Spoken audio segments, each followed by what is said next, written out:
Good nanny, everybody. How we doing? Good nanny, everybody. How we doing? Good job. Good job. uh, okay. Oof. So I'm a little sick today.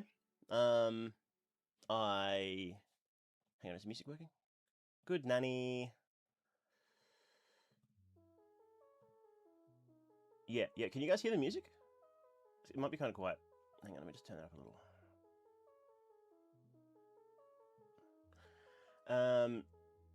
Yes, sorry about the late start there. I've been really sick actually. Last week, I there were days I literally just got out of bed and sat on a couch and then just watched anime literally all day, and I could barely move. The only thing I could get up to do was to get more tissues because I had the worst flu. And you can probably still hear it in my voice. I'm still not over it yet. It was just I should have gone to the doctor, but I didn't. Stream elements. I still have stream elements. And I've had to catch up for that week that I couldn't do anything, and I've also actually just had a lot of stuff on this week. And so I was setting this up last night, and I crashed, and I was like, I set it half up, and I'm like, okay, I'm done. And then I went to bed, and I'm like, oh, well, it's mostly done. It's all fine now. And then I get up, and there's like a whole bunch of stuff broken in OBS, and I was like, no.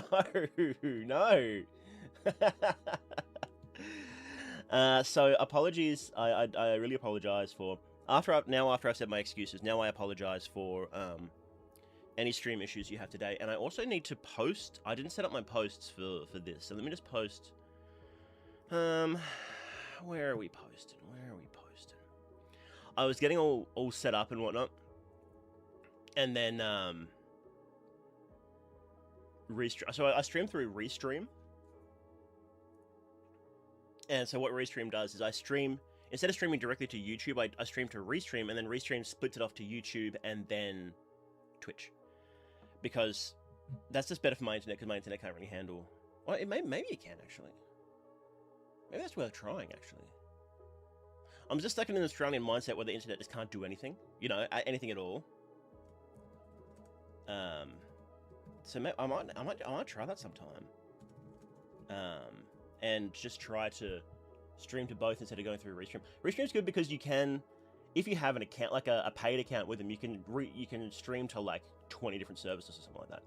And obviously that's pretty hard for anyone's computer to do. But just two, that's not bad. So.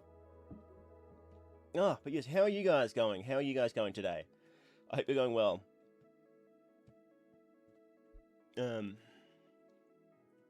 I am currently working on a Fear and Hunger iceberg video. I talked about it a bit last time, and was it the day after that stream, maybe? Yeah, because I had because in the city I'm in, we had a big show day. Everyone knows I live in Brisbane. That's not doxing. And so there's like a public holiday, so we had a family thing that day. And I think that may have been the day I streamed as well. I don't remember, or that was the day before. But it was immediately after that big family event. I just crashed. I was gone. So hang on. I need to set this to actually randomize this music, because it's just playing through one after the other. How do I randomize this? Order random. Here we go. Man, I got Labyrinth of the Demon King music in here. It's so good. Listen to this. It's so good. I love that game. Oh, this is loud. This is so loud. Hang on.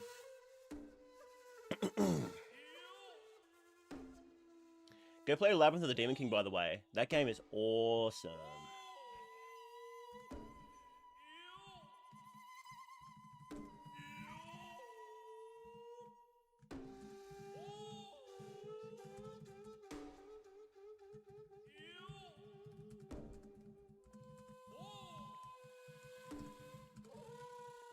Oh, right, I need to post on I almost posted on my wrong account. I keep forgetting. I have a business account and I have my account that's just for fun. What? Hang on. Go away. There we go. Okay. I keep getting distracted. I've always been really easy to distract. Oh, where's my thumbnail for this? What have I done? Thumbnails. Where did they post that? Where did they put that thumbnail? What am I doing? Obviously, I've always been really easy to distract, but now that I'm actually on like ADHD meds, I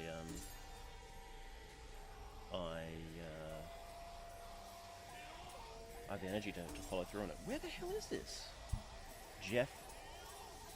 Oh my god, it's actually not anywhere. I've got to open up. When you know how like Windows search is just useless, right?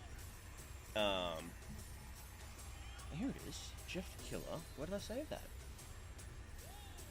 Oh, I'm an idiot. I made a new folder for my new stream stuff, and I put it in there, and then I forgot I made the folder.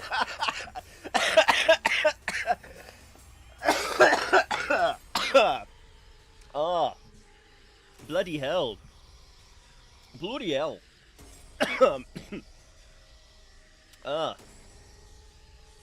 Okay. So I made a new folder, forgot I made it, and then got lost. Okay, let's get these. Someone put me out of my misery, guys. Someone put me out of my misery. Oh, I never updated my... Hang on. I never updated my Twitch handle, did I? It's always just, it's more they do now. It should be Mythonics. Mythonics! We will get to this. We will get to this, okay? We will. How good was that song, by the way? It's kind of spoilers, that song. When it shows up, I went in completely blind. The OST wasn't out when I reached that spot, because I was doing a video about it like the day it came out, recording my full playthrough. And when that hit, I was like, man, it's so good, because you just don't expect it. Okay, let's post it in the Fear and Hunger Discord. Yay! Jeff the Killer in Prehevil. We're reading OG creepy. Let's get rid of these embeds as well. I don't like the. Hang on. Let me edit that. I don't like when it embeds in Discord, because it's like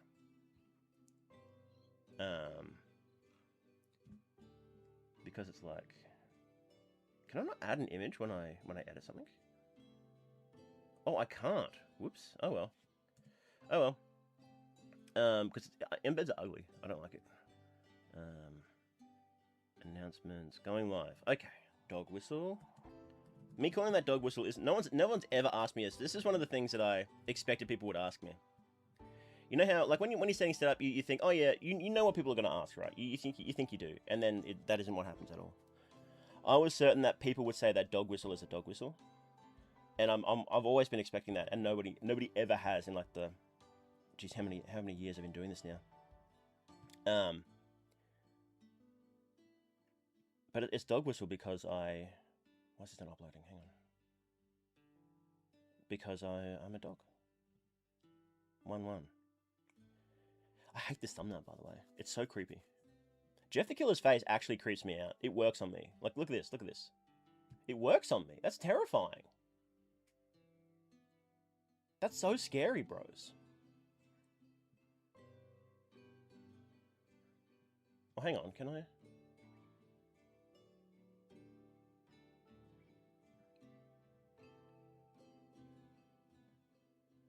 Can I put that under there? Can I do that? I don't remember how I laid this out.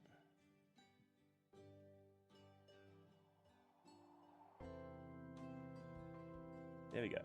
Now we're talking about Jeff the Killer. Is it dead? Hang on, is the stream dead?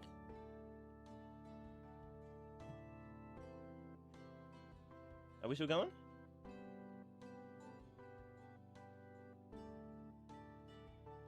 No, okay, good, we're going. Gave me a heart attack. Ooh, that's okay, that's okay. Oh, okay, let me actually read these comments, huh? A thing of bleach falls on you. That'd be so funny. An actual proper... So this isn't like a proper mod, we're just laughing. an actual proper mod would be pretty sick, where you actually play as like Jeff the Killer or something. There needs to be. Okay, so there needs to be. I've had ideas for games similar to this in the past, but imagine this, right? I'm actually gonna write this down. A game like Fear and Hunger, but where you play as creepypasta characters. Like a proper RPG. What the hell is this song? What the hell is that? Oh, it's... it's from Signalis. Creepy. Lockwart. Oh, my Fear and Hunger music isn't working. Hang on. Let me just fix that. All this music is playing is... I had a thing that's set up that shows the actual song names, but it's not working. Why do I keep my Fear and Hunger music? It's in my Fear and Hunger folder and in my music folder. There we go. I also have every single sound effect exported from Fear and Hunger too, by the way. Do you want to listen to some of them? We can listen to some. Here. You ready? How about we just play this? We'll just let this run. Some of them are very quiet, by the way.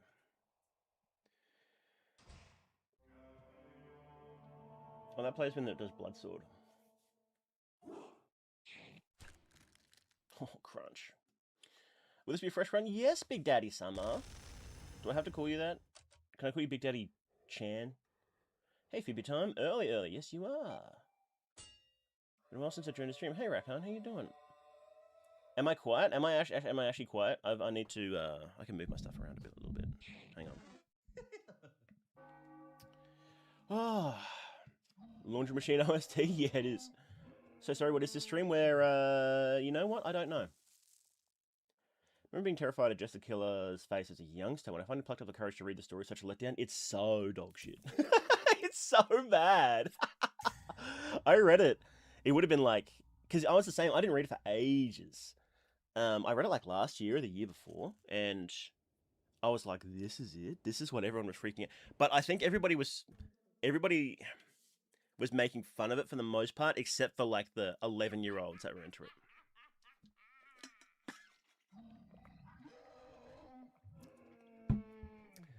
Ever heard of a hardcore turn-based CRPG called Under Rail? Did not mean Undertale, by the way. I have heard of that. What's that one? I don't play a lot of those games. I remember I played... Is that the gay one?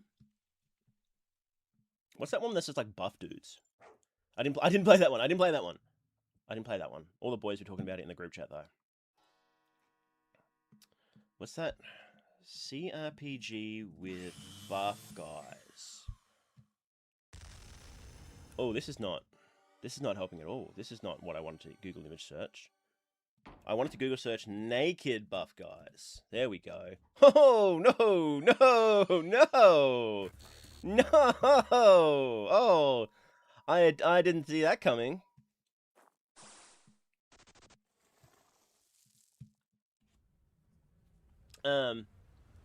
What was that game? But it's legit not just straight up not coming up. It's like it is the selling point of the game is that it's a CRPG filled with naked buff guys, and it's literally just not coming up. So I don't know. Anyway, I didn't play it, guys. I don't have every achievement on Steam, and I don't have 5,000 hours in it. Okay, no, I'm not going to show you my Steam to prove that. You have to trust me, okay? Let's put some actual music on. This is actually driving me insane, guys. I'm actually losing my mind doing this. I need to put on some music. Oh, here we go. Oh, that's one that one's missing. Oh, I wanted to listen to that. I want to listen to I have Final Fantasy VII music, but I guess I don't anymore. How about Me-Side? Yes, we have Me-Side music. Do I want to listen to Me-Side music? Not really, actually. Let's just listen to my music. There we go. What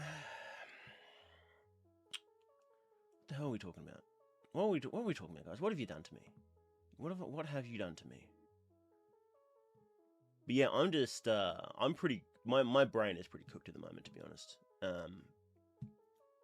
I Yeah, and so I was feeling better. This is where I was going with that story before I got distracted, and this is going to happen a lot today.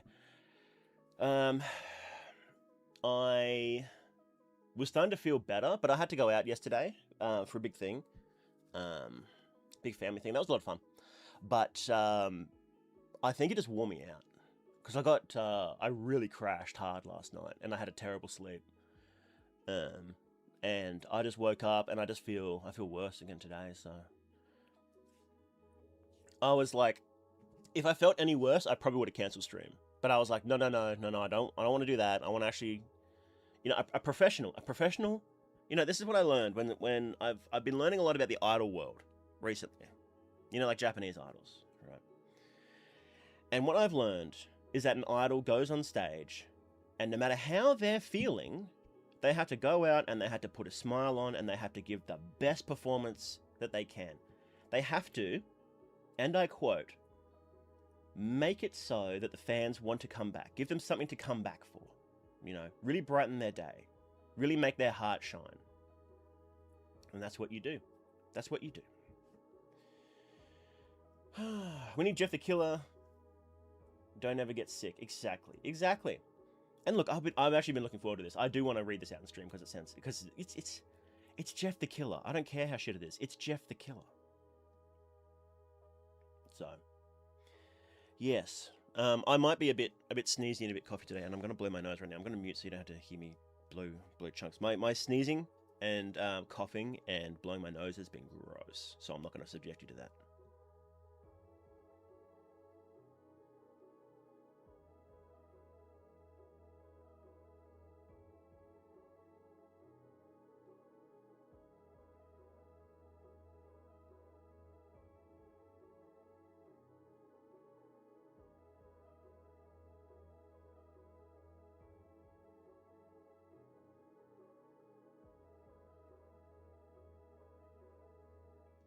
And yeah, my because I've been blowing my nose so much, it's been all the skin around my nose has been like super flaky and like really dry. No matter how much I've been moisturizing, I've been like drowning myself in moisturizer. It's barely helped. And because it's been a week now, it's all like it's all like what's a nice way to say this? It's all like healing. We'll say it's nice healing. And so now when I'll hop in the shower and I'll get out and there'll be like blood streaming down my face. And it happened first time like the other day, and I was like, oh no god, what have I done? I burst a blood vessel in my head or something. And it's like, no, it's just like the bloody dry skin around the end of my nose. And it's just the hot water like just opens it all up and it just streams blood down. Man, it's so. And then for like the next half hour, I'm just stinking. All I can smell is just blood. It's pretty funny. I need to go through and like normalize all this music. It's so. I'm not gonna leave mine on because this is like just jumps around so much. We're gonna get. Maybe I'll just play through one at a time. Actually, hang on. I'm thinking. I can't think very hard today. Okay, let's just turn on. We're gonna turn off random. I'm just gonna go repeat playlist, and just gonna turn it down. And then when it changes album, we can turn it up. Okay. Oh, what was I gonna say?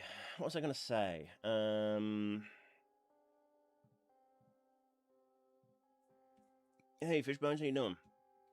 How we doing, everybody? Welcome to the stream. Welcome to the big return of More They Duke. Oh, I have some good stuff coming for you guys, by the way. I have some really good stuff. Okay, so on this channel, make sure you subscribe because we have very soon. We have. Let me get my YouTuber voice on. Coming soon, we have a. Oh, hang on. Let me get a little British. Coming soon, we have a delightful little video that I've been thinking about for some time now. So I'm working on an iceberg video for Fear and Hunger lore. And I talked about this a little bit last time. Let me grab the thumbnail for this so we can talk about it a little bit. Here it is. Here's the thumbnail. Here's the thumbnail for this little stream, this little video coming up. I quite like this thumb. So on YouTube, what you can do is you can set thumbnail tests. It's called A/B testing. Oh, hang on. All right, if you want a noseblow, here you go. No, that wasn't a noseblow. That oh, that was too low. Gross. You can't see anything. Hang on. Is it not work? Is my Twitch stream not working? Hang on.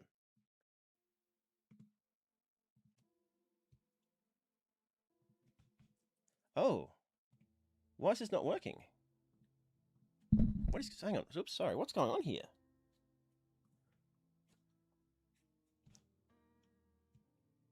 Is Twitch just straight up not working? Because it's not even loading for me. Well, that's weird. Well, I'll have to... Sorry, I'll have to fix that. Hang on, is any Twitch stream working for me? Well, this one is. What the hell? What is going on? Restream. You annoying. Why is Restream not working? You can hear me though, but you can't. When I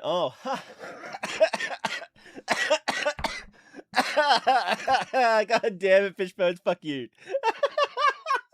You had me worried. But my Twitch channel is just straight up not working on my computer, so you actually got me good there. You actually got me good. Keeps stuttering on the YouTube side. Oh, it's annoying. I'll have to go through and check all these settings then. Stream settings. Anyway, it could actually be. I'd always turn the quality down on streams because I always have that problem with streams too. Actually, they just are a bit. YouTube streams are a lot better than they used to be, but they do tend to have more issues than Twitch does. And I don't really know why that is, because they're like $1 trillion company, so... Live now! Okay. We can't see, so I double got you. Oh, okay. Well, I hope you're alright, Fishbones. Yes, and the other thing that I was going to talk about was... I don't know, maybe I should announce... I don't know if I should announce it. There's something... you guys have been looking forward to for a while. That is usually posted on my second channel called Mythonics Live. And we haven't done it for a while. So here, go subscribe to this one as well. If you like hanging out, and if you like talking about fear and hunger, if you like stuff like that, definitely subscribe to that, because we've got something coming. I don't know. I'll have to see if we can announce it yet. But get hype. Get hype. Something's coming back. Something big you guys have been asking for. And I'm really looking forward to that, to be honest. We've got some good stuff lined up for that. We've been scheming. We've been planning. We've been plotting. And it's looking good. So, Black Souls? I don't think I can. I don't know that much about the content, but from what I've heard, I don't think it's even legal for me to play in Australia, so I'm just not gonna. That's why I was like, because when Fear and Hunger blew up, everyone's like, well, you gotta play Black Souls too, and I was like, oh, okay. Yeah, maybe I'll check that out. And then I was talking to some mates about it, and they're like, oh yeah, it's got this, and this in it, and I'm like, oh. No, I don't think I can. I don't think I can do that. So that's why I haven't worried that much. Which is a shame, because the other things I heard about it sounded good because I love fairy tales, and obviously it's like Dark Souls inspired. I think it's like what is it called? It's like fairy tales, Dark Souls inspired, lots of lore, and I'm like, oh yeah, that's awesome, that's awesome. And then it's like the other thing. Oh, okay, no, I don't think so. No, no, thank you. Actually, I don't. Maybe I won't play that then. QB Gaming, how you doing? Used to be active during the karaoke stuff. Wow, that's been a while. I haven't really. I've always wanted to sing, but I've never stuck with it. So I haven't stuck with anything until I got my meds. So, are there any Fear and Hunger details which haven't been covered yet since we're waiting for updates? So, no major things. So since I did my last video about it, which was however long ago, I don't believe there have been small drip feeds, right? There's been small drip feeds of information as always from Miro, and he'll post in the Discord, or he'll post on Blue Sky, and it's some screenshots, maybe it's a video here or there. But as far as I'm aware, since I did the last video about the update, which was... Ooh, was that a year ago? Oh, man. That's funny. Hang on, no, there was one after that, wasn't there? Oh, no, okay. This one came out August 9th. Yeah, over a year ago now. So over a year ago now, I did what I thought was going to be the last video about the information we know about the update. And we've had some drip feeds since then. I don't think there's been anything huge since then. So the reason I did that last update video was that Miro just dropped a thing that talked about some of the changing mechanics, and they were huge, right? So there was whole combat revamps, weapon revamps, new weapon systems. So it changes, like every weapon is now categorized into, what is it, fix and vary, I believe it was, and that changes how they function. And a whole bunch of new weapons, like it was insane. And there's like new equipment slots on. I think it was only Osar it was confirmed on, so it may just be an Osar slot. Like how Olivia has the wheelchair slot that nobody else has. It was what was it? It was like an influence, I think the slot was called, but it looked like he had like a cube there. He had a Carmen cube equipped there. So I don't remember exactly what it was called. And so it's like there was huge stuff, like a huge drop, right? That was awesome. And so I was like, oh, I got to do the video now, right? Because the update's surely coming out. But no, Blue Sky, happy paintings. I don't think there's been anything massive since then. It's just been, there's been regular things dropping, but nothing that big since then. So I haven't felt the need to do another update video like that yet, but I might. I might do some smaller stuff. I might do, maybe I'll do one on here or something like that, but yeah. I think Miro has a habit of deleting posts as well, which is a little annoying, but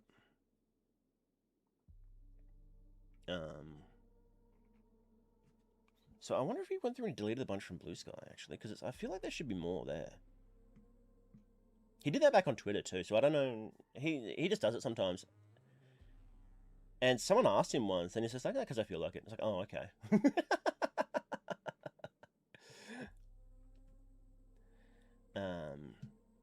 Yeah, it's a little annoying. Any theories so far? Oh, buddy.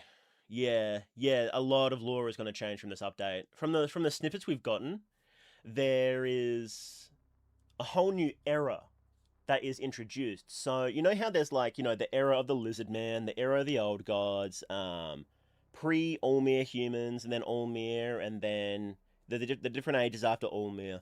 Well, we found out another one that is, it seems like it's you know how there was the living sword Miasma in the first game?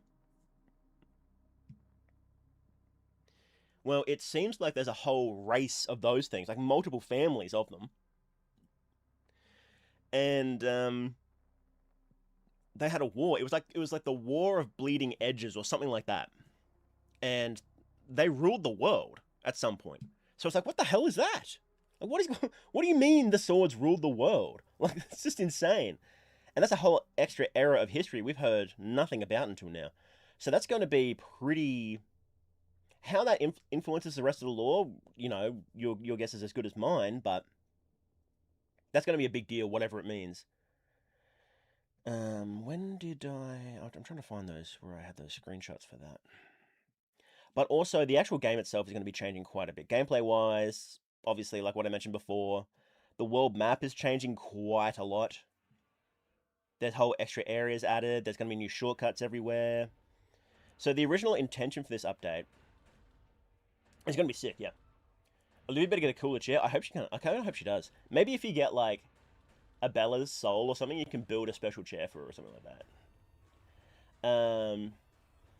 You and Doper64 both got ADHD meds and started doing better. Might have to get remedicated. Look, it's if you need it, you need it, right? It's good to try and not use meds, but I think you should try as hard as you possibly can to not need meds. That's what I think. But sometimes you just do, right? And I tried for a very long time to do it, and it didn't work. It just didn't work. So, Duper64. This is this very 3D animation channel I'm looking at. Is that correct? And they stream. Whoa! Quiet. And they stream on Twitch. Is that it? That's a fun aesthetic. I do like the low poly aesthetic. It's nice. Yeah. I'll check them out. Not that I'm a furry, but I'll check them out. Add it to the list. Anytime I see anyone mention a channel name or anything like that, I always check it out, because you never know, might be something fun. So Ida, you said, I don't get why it doesn't just drop smaller updates instead of waiting. What is it, 3 years from the last update? It's something like that. So the reason he doesn't, I kind of don't blame him for this. So there's a few reasons for that. Number one is every time you do an update, there's certain things you need to do. So there's certain starting and ending processes that you need to go through. No matter how big the update is, these things always stay the same. So, you got to go through the planning, you got to go through the editing, you've got to go through all the testing, and then uploading to Steam and doing all that stuff, right? And that's a minimum amount of time you have to add to everyone. And the smaller your updates are, the more that cost just adds up. So for that reason alone, larger updates tend to be a little better. Another reason is, and this is from game history, by the way. So this is a little history lesson for you. So one of the first really big games that you can probably consider a live service game was TF2. Obviously, it wasn't the first, but it was one of the first really huge ones, right? It had a grip on the whole internet, right? Everybody loved TF2. And of course, I had Dota and CSGO, CSGO, Counter-Strike. This is long before CSGO. So they had all that as well. But in TF2, right? So what they would do was they were doing updates to TF2, right? And they had the 9 classes and all the maps and whatnot, and they wanted to add different stuff and tweak things. And they found in all their... So they collected as much analytics as they could, right? Valve is very analytics-based. People forget that. They're extremely analytics-based. And what they did was they were looking at how much people enjoyed smaller updates versus larger updates. And what they found was that when you do smaller updates, nobody cares. Only the people still playing care. But as a game goes on, fewer and fewer people play. That's just natural. The timeline always trends down. Always. It's extremely rare for a game to stay popular without it changing. It's extremely rare. Digital game. And so you need something to bring people back. And what a large update does is it attracts attention, people post about it, people make new videos, people do this and that, and the community will advertise for you, basically. And it's just cooler. So think about this, right? Imagine like you're playing whatever your favorite game is now. You know, think TF2, think Elden Ring, think this or that. Think Fear and Hunger, right? Would you care if, well, let's take Termina, right? Would you care if, sorry, which would make you care more? An update that adds, let's say, a new character, or an update that adds a new character, new levels, combat rebalance, new lore, new this and that. And like it's obvious, like it's immediately obvious which one you would care more about, and it's immediately obvious which one people would talk more about too. So Valve were the ones who really pioneered that system and proved it with numbers that bigger updates are better for games. And then basically every live service game after that has really copied that. And you know, you've got things like Dead by Daylight. Every, what is it, 3 months or so, they have a massive update, and that's what that like is their whole hype cycle. Is you have a massive update every 3 months, and there's a big spike of players, and then they slowly, you know, some will play for a week, some will play for 2 weeks. Most don't play for the whole 3 months, but then in a few more months, oh hey, here's a new character, I want to go check them out, and that's the whole hype cycle. I don't think Miro's doing that intentionally. Because just based on what he said, obviously I don't have some secret insight. Whenever I talk about this stuff, I don't have some secret insight into Miro's head, right? So I'm just basing on what he said publicly. And from what it seems to me is that he just likes coming up with ideas and working off the cuff. So he'll be working away on something, and then he's like, oh, this idea would be cool, I'll add it. And then, oh, I'll add this one. Oh, I'll add this one. Oh, I'll add this one. And then all of a sudden it's almost 4 years later since the last major update was in January 24th, 2023. So that's, yeah, 3.5 years basically. There were bug fixes after that, but that was the last thing that added like a real big feature, I believe. It added sprinting. Sprinting wasn't in the game when it first came out, by the way, guys. People forget that. It took 2 months to get sprinting. So, or 1.5 months to get sprinting. So, actually, when did it come out? Yeah, it was December. Yeah. So like a month and a half to get sprinting in the game. That was crazy. People were modding sprinting in because they're like, "Fuck, I just want this." Mirrors like me were never getting that update. Yeah, so that's the thing, right? And I've chatted to testers before, people who actually talk to Miro regularly, and they haven't shared any spoilers or anything like that. And I haven't asked, and they wouldn't share anyway for them. But they've just said, like, just in general, like, yeah, the update has been close to coming out before, but Miro has just said, and Miro's like sort of said that, oh, he's thinking about releasing it soon, but then nothing happens, right? And it's because he's had a new idea and he wants to tweak it and change it and whatnot. So, you know, and like, and this is just me sort of guessing here, but I imagine it must be intimidating as well with how popular this game is. It's an extremely popular game, and you would have, I don't know, millions of sales by now. You know, you've got millions of eyes on you. Like there's Fear and Hunger videos that get millions of views, right? Still to this day, like it's a really popular franchise. So I can imagine it's quite intimidating when you want to add things to it like this, especially once it gets bigger and bigger. So it's sort of, once it snowballs, then it becomes a bigger thing in your head, and you want to get it perfect, right? So I kind of, and again, I just want to say he hasn't said anything like that, so I don't know. But I'm just, from my point of view, that would be really intimidating. So I kind of don't blame him for wanting to get it perfect, honestly. Obviously I do want I want the update. Give me the update, Mirror. I'm gonna come find you and take it. But no, I do find it hard to blame him for taking so long, for all these reasons, right? And look, it looks like it's gonna be a banger. So I'm really excited for it, to be honest. So Jonesy and Peely Pete saving August. What does that mean? Who's Peely Pete? Remember almost 1 year ago, I had my hopes up at like 100% thinking the update was going to drop sometime in October. Well, yeah, he said it was going to be before Halloween that year. So my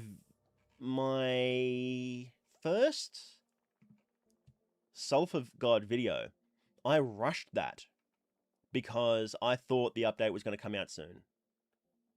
And that was in April 2023. And obviously that didn't happen. I remember thinking, I got to finish this video before the update comes out. It's pretty funny. He's a solo dev. Yes, Miro. The way Miro works, you can immediately tell that would be really, really difficult to work with other people. He does work with people.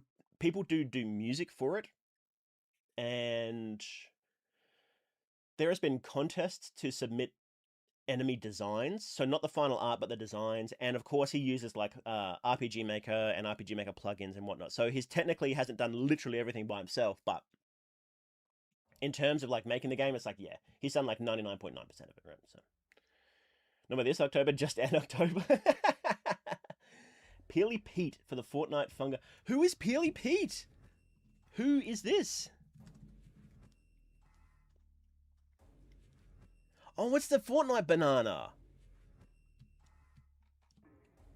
I'm an old head. I'm an unk. I played Fortnite before it became.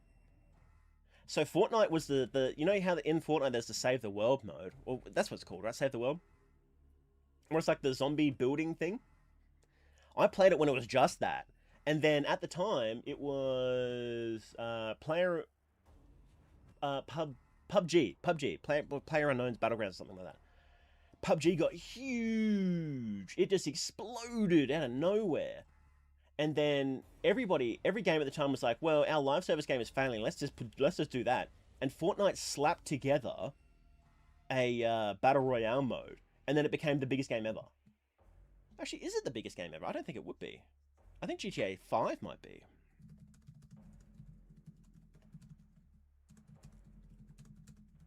If we even know what their revenue is. What? Hang on. What? Highest grossing individual games, Dungeon Fighter Online. 22 billion in lifetime revenue from Asia. What is this game? I've never heard of this game before. What?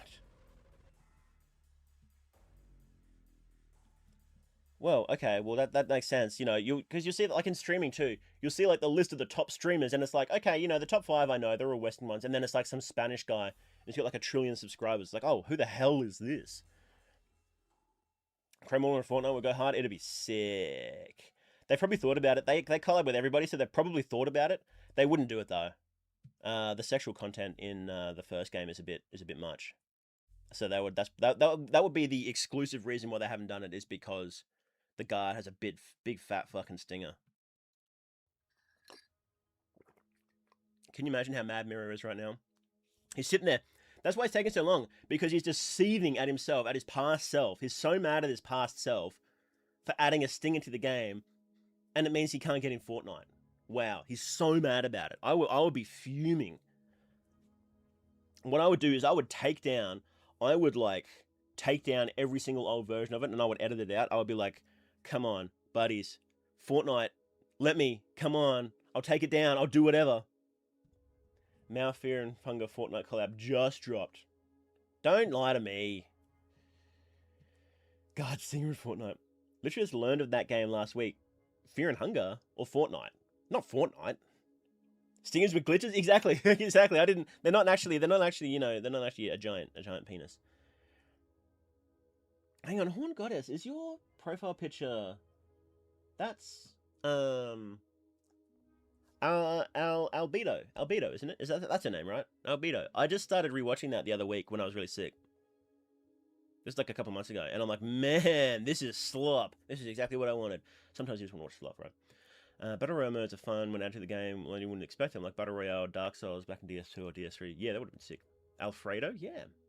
Albedo from Overlord, exactly. If we get an interview with Mirror or something, well, we lined it up, but he's just a hard man to get a hold of, so no. We didn't actually end up doing it. I had some art made for it too, actually. That was pretty fun. And like, look, okay, so I'm pretty forgiving of when people are like strange. I think Miro is probably a strange guy. if you ever were like sit down and talk to him, he'd probably be a really strange guy that has interesting way of seeing the world. Um, I like that. I like when people are like that because it's those people that make things like Fear and Hunger. You're not going to get someone who's like perfectly well adjusted, normal guy, um, who does exactly what you expect, making Fear and Hunger. It's not going to happen. So I'm super forgiving when artists are really weird and like flaky and whatever. I'm like, cool, okay. I don't like. Obviously, I would love to do the interview and like pick his mind about stuff, but um, like I kind of it it is what it is, right? And like, what getting mad at Miro for because he didn't want to do it because he didn't do an interview. Okay, like who cares really? I'm just some random YouTuber, right? Like it doesn't. It literally doesn't matter. So, you know, like I love to do it, and I'm still 100% open to doing it. But it's like, okay, it didn't happen. I'm a little disappointed, but okay, I don't care. It's not the end of the world, right? Like my career is built on his game. Am I going to get mad at the guy because he's like he keeps forgetting about an interview? Like who cares? Depends on what kind of weird for the artist. Yeah, I suppose you're right. There are certain kinds of weird that you probably shouldn't be. But what's happening, Bubba She? How you doing? Sentient Sword War gives anime vibes. 100%. A lot of anime vibes. It's pretty interesting. Um, there was something I wanted to do before we got into the Jeff the Killer stuff. What was it? Gonna play anything today? Rakan, is this your first time in the stream? I take fucking 30 years to do anything. Sorry. We love a good yap. Every time I'm like, no, I'm gonna get straight into it today, and then every time, no, it doesn't happen. I'm trying my best, okay? Be gentle with me. Treat me like cotton candy, as Laponkotsu says. You have to be nice and treat me like cotton candy because I'm a delicate flower bud. Hang on, notes.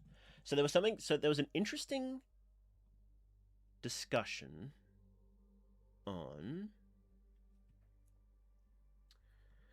the Fear and Hunger official Discord this morning that I didn't get a chance to actually add to, but I saw it and it was very interesting. And I wanted to just take a look at that really quick. So, been a long time since I've been in a stream. Well, it's okay there, I can't. Sorry, I'm just you know me, I'm just ditzy, teehee. Pretty sure the swords are a reference to that one sword fighting game, Soul Blade, Soul Calibur. Yeah. So, Miasma is 100% a reference to that. I don't know enough about the games to know if the other swords are, because there are a couple of different swords in there. I was trying to find screenshots of it, but I can't find the screenshots exactly that I had of them. We'll have to pull that up a little later, I think. Hang on, one last quick look. We'll have a look. See.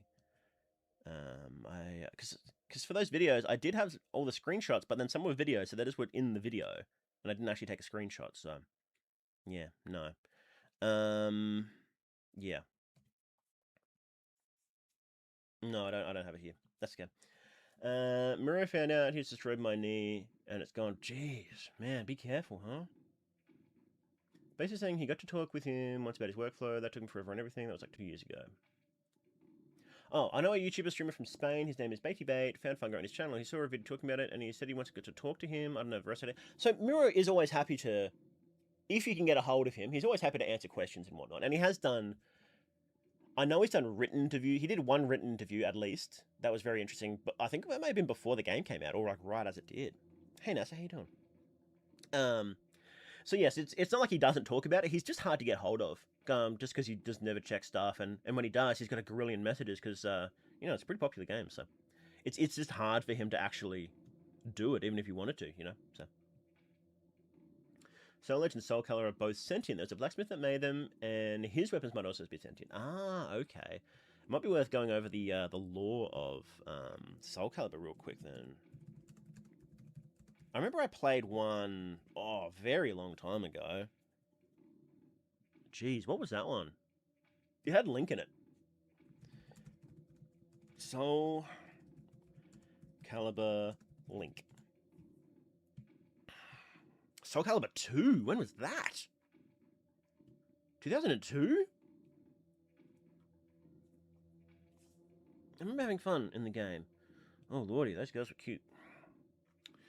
I remember there was a... I was playing... I had a bunch of old games as a kid. I had a GameCube and a bunch of old games. And yeah, I had Soul Calibur and... I can't remember what else. I remember going through I unlocked all the characters and was doing all the stuff, and I was looking at the profiles, and like, if you know like the Soul Calibur art style, those girls are in some skimpy costumes. Good lord. I think you can see some outlines of things you probably shouldn't want to see. And I remember I was looking at one of them, and my mum walked in, and she just looked at the screen, and it's like, I think it was that ninja character. I don't remember. I remember their names.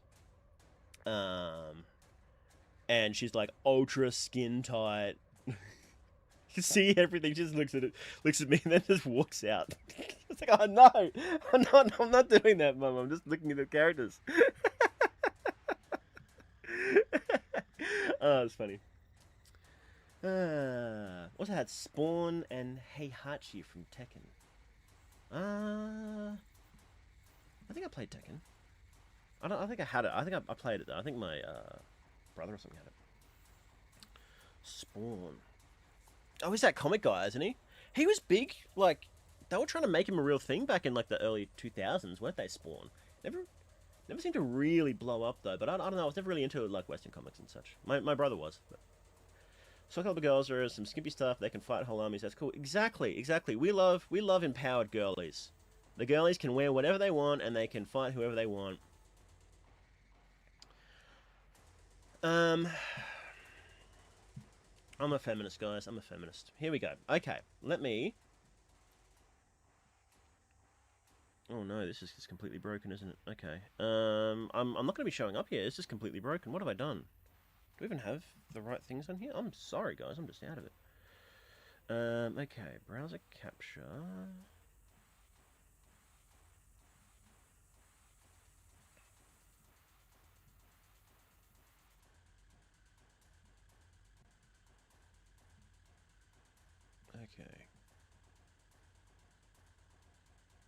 Okay, so I wanted to quickly talk about let's change this music. It's too tense.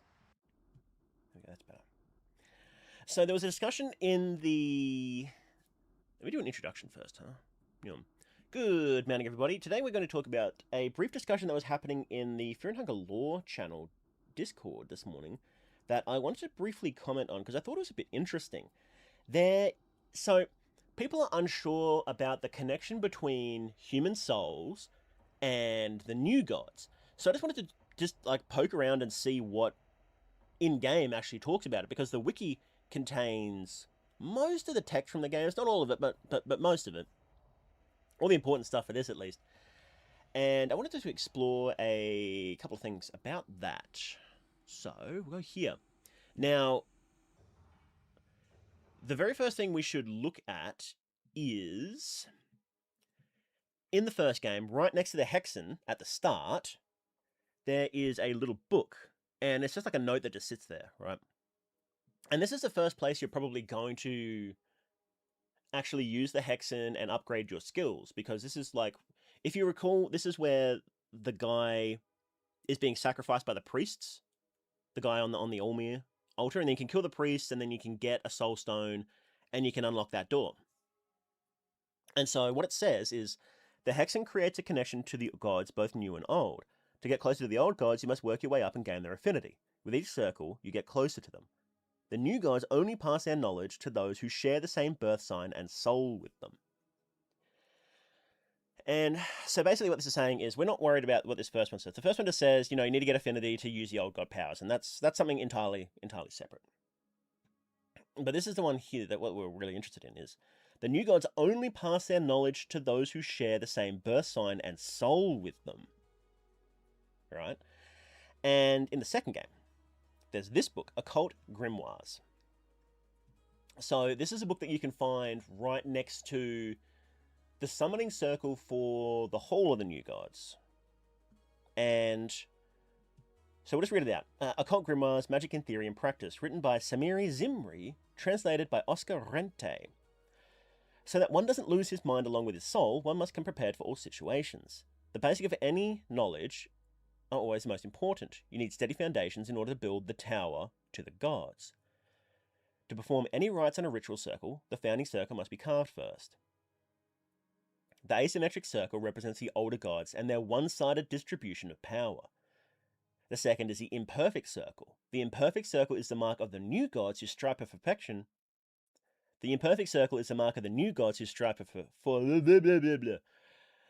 The imperfect circle is the mark of the new gods who have strived for perfection since their conception, never to attain it truly.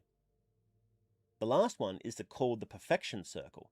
The perfection circle represents countless spiraling circles culminating in the birth of the ascended ones, the ones who are able to go beyond human limits. One must never assign sigils not meant for their founding circles. That is the lesson to take from here. The beauty of these rites is that you cannot change them, but they can change you. Now, that's not true, is the interesting thing. That's not true. So, this first one here is the... What did he say it was specifically? It was the asymmetric circle is this one here. Now, that looks like a star with its head cut off, right? Which is very interesting if you know the rest of the lore. This one is the one of the new gods, and that's squares. So that represents humans trying to order things, I think, and that also represents them sitting in the hall of the new gods.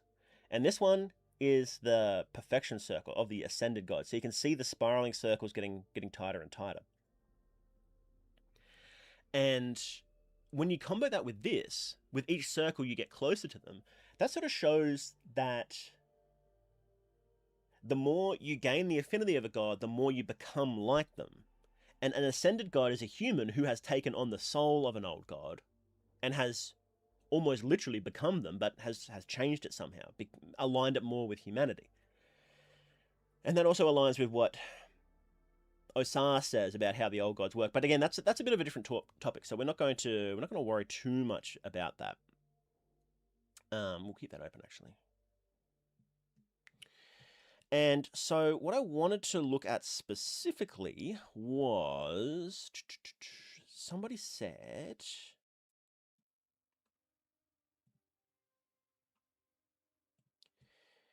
it was Shadow the Axolotl, who is a fantastic. Let me just grab his channel, because Shadow is a fantastic lore channel, not just for Fear and Hunger, but for other things too. So absolutely go subscribe to Shadow the Axolotl, and Shadow often pops up in chat too. So if you see him, make sure to say hi. He's always got some really interesting insights about the lore. So if I'm not around and you have a lore question, just make sure to ask him, because he'll know it. He'll probably know it. But what he said was that the new gods are willing to teach their skills to people with the same soul type. That's why usually soul type skills aren't magic for the most part. So, theoretically, it only takes one tormented new god that knows boxing to teach Marco how to box better. It only takes one radiant soul new god to teach you how to goon. So let's actually take a look at the skills too, actually, so we get a better grasp of what's happening here. Where's the skills list? So we've got contestant skills. These are the ones from the souls, right? So if you have a blank soul, which Dan has, then you get diagnosis, medicinal, organ harvest, precision stance, etc. Abella, caressing soul, is wrench toss, short circuit, trap craft, weapon craft. Osar, enlightened soul, dance macabre, meditation, except So these really aren't magic skills, are they? They're things that the human does. So with Olivia, advanced botanism means that she understands botanism better. Poison tip is that she knows how to apply poison to whatever weapon she's holding. And these aren't, I don't think any of these are magic at all. Just having a quick look at them, they're not really. They're just things that you do. And even Tanaka's latent soul, they're not even things that you do, they're just stat increases. You just get stronger. So that's, so when you compare that to the god skills, they're just straight up magic, right? You're summoning rats, you're summoning a blood sword, you're reading people's minds, you're healing people with magic. So that you can see a really clear distinction there between a contestant skill or a human soul skill and a god skill. And then when we go back to this, you can see why there's the difference between them there. It's like, yeah, the god skills are just straight up from the old gods. They're mysterious. They're away from us. It's you need to get it by doing certain really special things. But the human skills are like, no, it's new gods. The new gods will just give it to you if you share the same soul type as them. But there's some really interesting things. So what does that all mean? Because you've got in the first game, let me just skills list fear and hunger. So see, this is really interesting itself because you've got this one. Marco has fast stance, counter stance, right? Oops, soul skills. And here, the domination soul in the first game that Das had has fast attack and counter. So, and they're the same skill. They're the exact same skill. They're just renamed. So then, what's going on there? And the other souls have different skills as well. So like Tormented Soul in the first game had different skills than the Tormented Soul. Like they're similar, but they're different. And the Enlightened Soul especially. And Endless Soul is completely different. Like, where's Karen? Where's Karen? I've lost her. I've lost Karen. Karen, where are you, Karen? Where the hell is she? Hang on. Karen. Here, Endless Soul. So you got Persuasion, you got Lockpicking, Escape Plan. They're the same, but then there's Diplomacy and Persuade. It's like, these are completely different. Like, what's going on here? Bob and Weave is a good skill. He's got that, like, Marco's skills are excellent. And so I was like, what the hell's going on here? Why is it, if you've got these skills that the new gods can give you, why are they changing? Why are they swapping? And this comes back to certain things that Miro has said, right? And what Miro has said about the souls is that they're like star signs, right? So, you know how in reality people will say that like a Taurus is, I actually have no idea what people say about them, but a Taurus is X and Aquarius is Y, and they have certain personalities. But even if you took that as true, right? Even if you said that, okay, yes, a Taurus will definitely do this and an Aquarius will definitely do that, that doesn't prevent a person from learning a different skill, right? So say, for example, a Taurus is someone who's naturally impatient, right? They're impatient. They don't like physical exercise. For example, I have no idea, but for example, they don't like physical exercise. They're impatient. They're kind of lazy. They're just like staying still and doing one thing over and over, right? Does that mean that a Taurus can never get interested in fitness and start running? Well, no, obviously not. Does that mean they can't work on their patience and become a more patient person? Well, no, obviously not. So in that regard, skills are something that you can still learn because they're literally just physical skills. Like, what is literally stopping you from picking up a lock and getting a little lock picking set and learning how to lock pick right now? There's nothing stopping you from that, right? It doesn't matter what your personality archetype or star sign or soul type or whatever you want to say is. You can literally just do that and grind at it, and for the most part you can grind at any skill and probably get there. It's very, unless you have like a physical or a mental disability, then usually there's nothing, like, as long as there's nothing physically stopping you from doing something, most people can learn how to do almost anything they want. You're not gonna, maybe you won't be that absolute tippy top, right? So if you're someone who's not, who hates working out and hates fitness and whatnot, maybe you won't ever become, a top marathon runner or something like that. Maybe you won't ever be the top, but you can get pretty good, And at the very least, you can just improve yourself and get better at than you were before. So, and that is reflected in all the intros as well. And I believe in the first game, but definitely in the second game, you can learn things from other soul types. So I think Olivia's is actually a fantastic example of this, because in Olivia's intro, which we see here, what you can do is she gets mad at her sister, right? And she's a bit jealous. She's like, her thing is being jealous of her sister, right? And if she gives into that negative aspect of herself, so that jealousy is negative, right? If she gives into that and tries to outdo her, then she will learn how to do short circuit, which is an Abella skill. But if she sticks to her what she would tend to do, she sticks to botanism and she learns undergrowth awareness, which is one of the skills of her. So why does that show Levi? Why does that show Levi? That's not a Levi skill. Oh, okay. Levi's just he's just the face of all the skills there. Okay.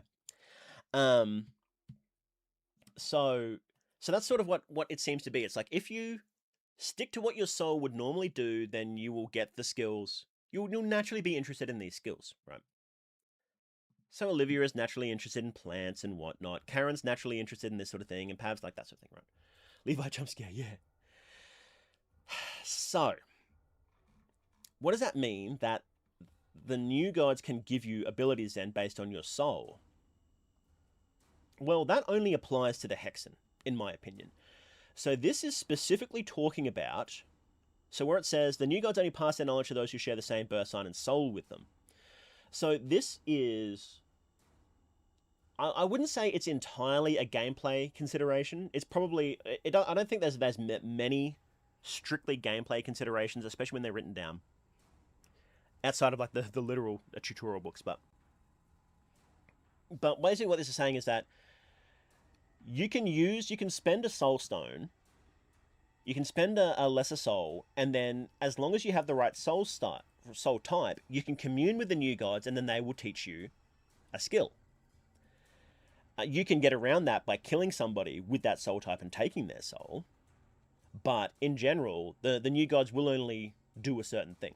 Now, in Termina, this really changes in Termina, because you don't access the Hexen through the Testique table. You can later on, but the main way you access it is you access it through talking to Percolate, right? And Percolate is a sulfur god worshipper, and this is a theory that I came up with a while ago in one of my, I think it may have even been in my very first sulfur god video. I talked about this, maybe first or second. And what I think is that you're not really communing with the old gods when you go to the Hexen table, the Hexen on the Testique table.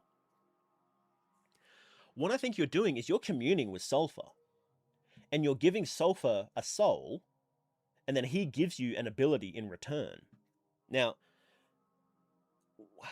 the reason I think that is that in Termina, the main way you access the Hexen is through Percolate, who is obviously a sulfur god cultist, and his job is to get you through the festival, right? His job is to find people suitable to worship his god. So he helps you out by letting you access the Hexen. You've also got Pocket Cat, who's under the control of the sulfur god, and he's trading heads for things. He's promoting you cutting off heads. Sulfur loves heads for some reason. I don't know why, but he loves them. And then you've also got the new gods trading heads for soul stones as well. So the whole system is set up almost certainly by Sulfur to say, like, look, cut off heads, give me souls, and I'll give you powers. And the really, really interesting thing is, and I don't know if I have a screenshot of this or anything like that, but in the first game, when you get an ability, it says it's engraved into your head. So it literally says that it's, hang on, let me see if I can find this. I don't think I have it, actually. Damn, that's annoying. Skill learning. Oh, wait, hang on. Maybe I do. Oh, is this an old stream of mine? Yeah, here we go. This is an old stream of mine, actually. Use a lesser soul to earn Engard. The skill of Engard is engraved in your head. See, there we go. It says it's engraved in your head. And Sulfur loves heads. It's engraved in your head. And the interesting thing is, on another really, really, really interesting thing is, remove that, go away, is, let me find it. Engrave. Here. This is the description of engrave. Engrave a sigil on a party member. The benefit of the sigil varies depending on the god it belongs to. Historically, sigils were carved onto the body, but modern practitioner prefers face sigils. The head. It's engraved on the head. The abilities of the gods are engraved onto your head. Right? Okay. What does that mean? I think you know what it means. You know what it means. But also, look at this. Look at this. Look at this. Look at this. Right, I'm losing my mind here. Is it medicinal? Here it is. Organ harvest, right? Organ harvest. More cutting off limbs. Harvest organs from fallen foes to sacrifice them with your medicinal skills. The desecration of bodies used to be a taboo subject, but it is now widely used among medical practitioners. So what this is saying is that over time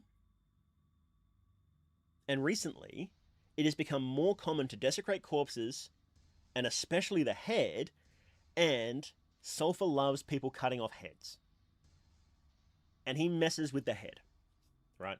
So what I think is happening here, in practical terms, I think the mechanism for you learning skills through the Hexen is Sulfur is jamming the skill into your head when you give him a soul. So, and I also want to point out one more skill that should help this. Okay, that should really help this argument. Here, this one. Oh, he's an old stream as well. Skills. What's this? Inverse Crown of Thorns. What does it do? It jams a massive crown coming right out of your head. The Crown of Ormir was too heavy for you to carry. And the description of Crown of Thorns. Inverse Crown of Thorns. A glimpse into the pain and suffering Ormir the Ascended One endured on the cross. Can you feel closer to the god this way? So what I think this is saying is that this is literally the mechanism for you learning to get closer to the gods. Is it's jammed into your head. It's this power is in your mind, right? And I think that's the physical mechanism. It's jammed into your mind. It's jammed into your head. So, and I think that's the physical mechanism, right? But there was also something else I wanted to say about this. Was also so then the other question is, so that's a physical mechanism. But the other question is, why are certain souls associated with certain skills? That's a big question that comes up a lot. Everybody keeps asking Miro, why does Dan always get medicinal? Why does the enlightened soul get dance macabre? Why does Shadow get botanism, right? And I think, and the big question, of course, was like, why do some skills change souls? Like, I came up with some crazy theory that was like, because you got the tainted soul, I thought that like the domination soul was tainted, and then it changed over time because of some actions in the past. But then Miro actually came and dropped the actual soul list, and that was not the case at all, actually. We have the soul list here, actually, don't we? Soul chart. Here it is. Here, I'll show you. So this is the official soul chart that's going to come out in the update. So we have months that's associated with them, and the full list. This is every single. Actually, no, it's not. This is all of the souls that you can get by being born at certain days and times. So the order, chaotic, antagonistic, and loving souls are on the, what are they? The solstices, the ones where there's like the sun position and whatnot. But the rest of them, so like blank, caressing, enlightened, etc., they are like chunks of months, right? So in the first half of April, you're amoral. On the second half, you're halved. On the first half of October, you're enlightened. On the second half, you're blank, right? And Miro also said that this is explicitly not every kind of soul that is available for someone to have, but he didn't say how they could get them. But you can imagine maybe it's like, maybe alignments of planets, maybe it's like if a comet is in the sky or something like that. That might change what your soul type is. I'm guessing. So,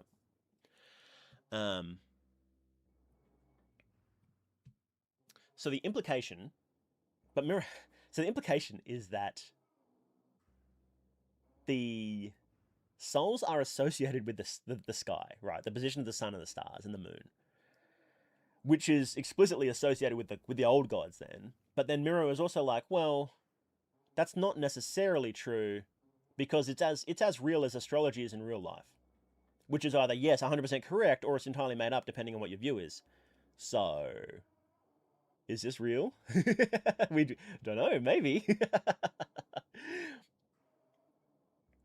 um. And then yes, so the final question is, um, what, how do the souls change skills and whatnot? We'll finally get to that. So what I think is that skills are not explicitly associated with souls, right? So if you are a person who is born into the world of fear and hunger, and you're born as a blank soul, if you're born, when was that? If you're born the second half of October and you have the blank soul, you're not forced to become a doctor. You're not always going to be interested in medicine and whatnot. If you're a caressing soul and you're not 100% guaranteed to be a person who's interested in mechanics and such. What I think is that the souls are really just closer to personality types and interests, right?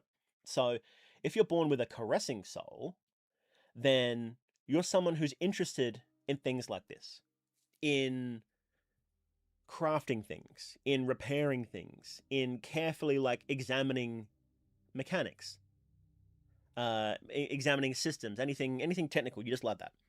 If you're born with a blank soul, then you're someone who is interested in how the body works. You're someone who's interested in humans and how they move and how they work. If you're enlightened, then you're interested in gathering knowledge and trying to grow your knowledge and curiosity as much as possible, and so forth. And how that manifests changes over time. So in the modern day, if you are a tainted soul, then that means you're someone who is maybe you're a bit mentally troubled. Maybe you're trying to be good, but you just sort of naturally gravitate to being bad, and you end up fighting a lot. So a tainted soul is someone who just gets in a lot of conflict, and how they deal with that is probably not in a way that is socially acceptable. So maybe if you're a businessman, maybe you just threatening people. Maybe you wouldn't beat them up, but maybe you just like threatening people, or using underhanded tactics and sneaky deals and whatnot. If you're like a street kid, then that means fighting. Whereas in the first game, if you're a domination soul, that means you're a knight. It means if you want to dominate something, it means you're good at fighting. You're good at leading. If you're a merchant and you've got a dominating soul, maybe you're just good at you rise up the ranks of what were they called, the guilds. You rise up the ranks of the guilds, and you like organizing the guilds, right? If you're an endless soul, then you're someone who, and the first game was very clear about the endless soul, by the way. It was very clear, and it said that it's a soul that's obsessed with freedom. Right, and you can see this. You can see this exactly. So in the first game, that meant being someone who can fight, but you do it quickly. So if you try and fight a Kahara, he'll just do a quick trick and then you're just dead. He'll just stick you and then run away, right? And he doesn't like being held down, so he steals stuff and he can lockpick when he gets captured. In the modern day, what that looks like is, and I've lost Karen again. Here she is. In the modern day, well, killing people isn't that useful in the modern day. If you're someone who loves freedom, killing people is actually really bad in the West, actually. So, what's more important is being able to fast talk, right? And you can imagine Karen as she's wandering through war zones. If you have a gun and you try and kill someone, well, then all of his buddies are just going to kill you, and that's it. It's over. You're dead, right? But if you need to get through a checkpoint or talk your way out of a hostage situation, you need to talk. You need to be able to persuade them really quickly.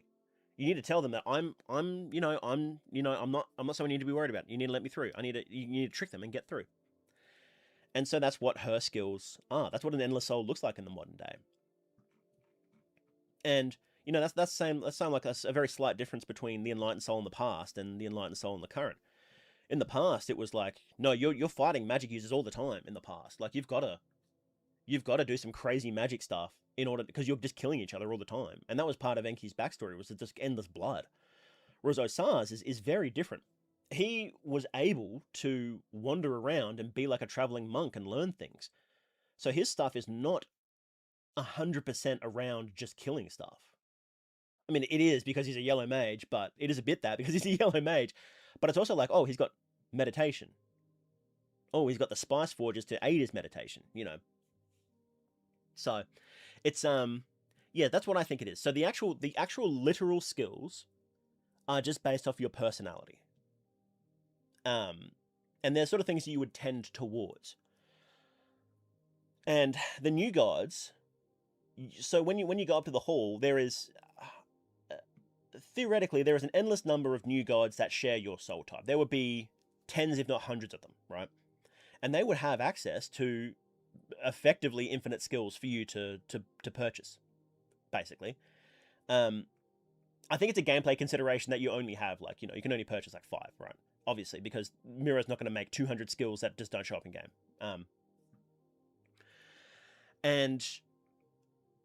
But I think if you knew about a god and you knew what abilities they were and you knew that you had that soul type, if you had a soul stone and a hexen, this is a lot of ifs, right? But if you lined it up properly like that, and you had a hexen and you gave them the soul stone, I think that you would be able to purchase any skill that they had as long as you, in your mind, associated that skill with your soul.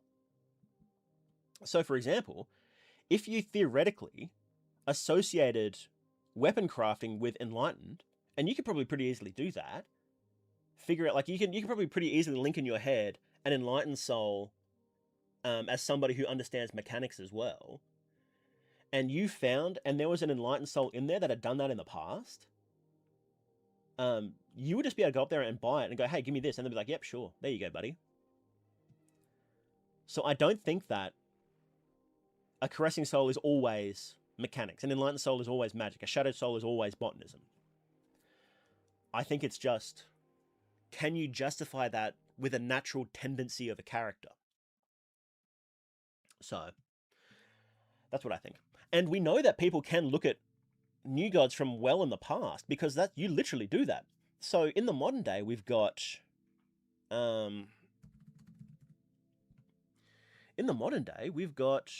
old Tormented One still running around. Like, he's still there. You can find him in Prehevil because people haven't forgotten him. That's another thing too. It's most of the new gods in the hall have just completely been forgotten.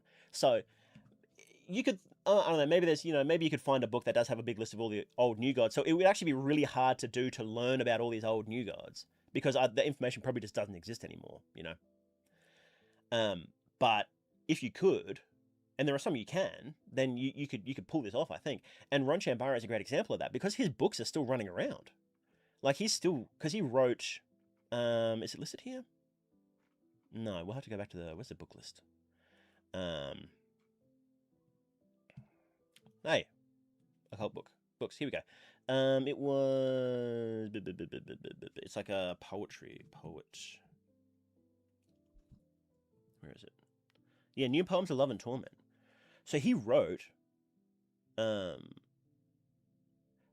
So what it says here is like, this book contains age-old writings of the famed poet Ron Chambara. This book concentrates on the latter half of his lifetime in production. And so this description is from the perspective of somebody who doesn't realize he's actually a god, that gods are real, right? So this may have been written when he was after the god of fear and hunger was born. Because, and it sort of suggests it is, because it says, the stakes are high. Hang on, let me get my YouTuber voice on. Poem 1, The Blackened Heart. Stakes are high, you are also and more so. Live your lie, and play with my blood torso. Who would believe all your tries to blacken my name? Dead crow was a prize. They say that a tear only dries. So I want to see the day, even Grogeroth cries. They will come to know this day as the cruel age. They will come to know this page as the fourth phase. Won't you die? And so this does two things actually. What this does is it reminds everybody that Ron Chambara is still running around, and you would be able to theoretically, if you had a tormented soul, you would be able to use this knowledge to and you had a tormented soul as well. You would be able to purchase any skills that he had, that you knew that he had at some point in the past, that is associated with his soul, right? So you wouldn't be able to purchase. And I think that's why after you beat him, you can actually purchase the skill Chains of Torment, because that is associated with him, but it's a Grogroth spell. So what that does is, oh, this is not a good page. Skills list TF2. Skills list Fear and Hunger. So there's this one skill here. Chains of Torment.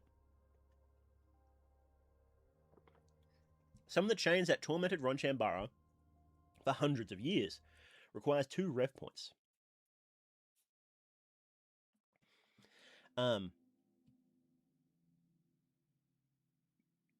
Yeah, so what that does is it's like, well, okay, well, he had that skill, and you earned it from him, which is really interesting because it's a god ability. So there's definitely a lot of crossover between, because it's associated with him, you know he's got it, and so that means you can get it. Even though it's a god ability, which sort of really blurs the line between them. And I don't know how much of that is gameplay consideration versus lore. I'm wondering if it is just straight up a gameplay consideration, but I think you still have to purchase it. Yeah, I think you still have to purchase it.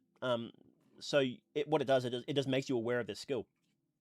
And what I think it is when you get the skill Bibles, the skin Bibles for the gods, it's sort of saying like, okay, here's all the abilities you can use, right? So you actually know you can do it, and so you believe you can do it, and then you can do it. Because what Osar says at one point is that magic is basically believing you can do something. And that's what affinity is you believing that you're closer to that god. You believe that you're one step closer to Grogroth, so that means you can access more Grogroth abilities that you can do. And that is eventually why you end up with things like black witches and whatnot, which are basically like little Grogroth, right? Because they're like, look at this guy.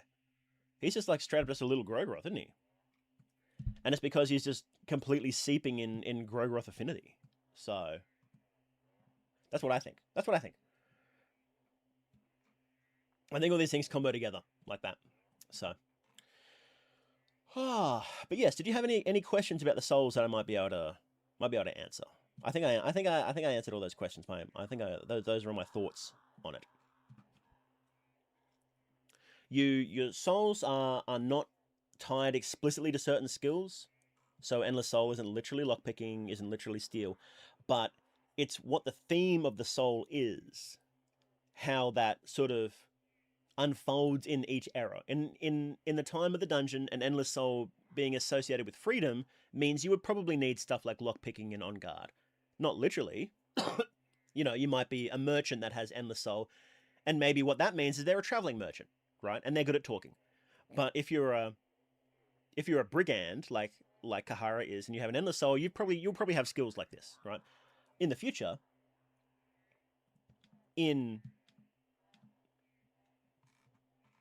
where is she?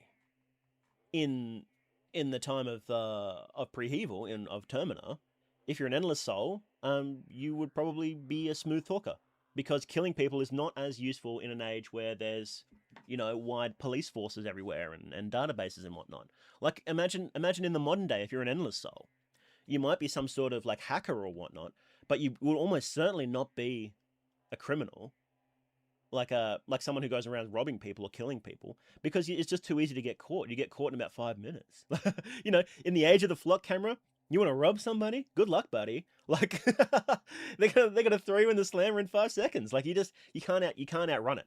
We're in an age where you can't outrun things, so you need to be a smooth talker. And I think that's how it works. You know, if you're a chaotic soul in the age of Termina, it means you're probably some sort of soldier and you like doing that sort of stuff, right? And that's why Pav's um all the Pav stuff is about being a good soldier and not worrying about trauma. In the modern day, is that something you could do? Actually, maybe if you're a chaotic soul, maybe you could go over to like Russia or something and start getting into drones and whatnot. I don't know.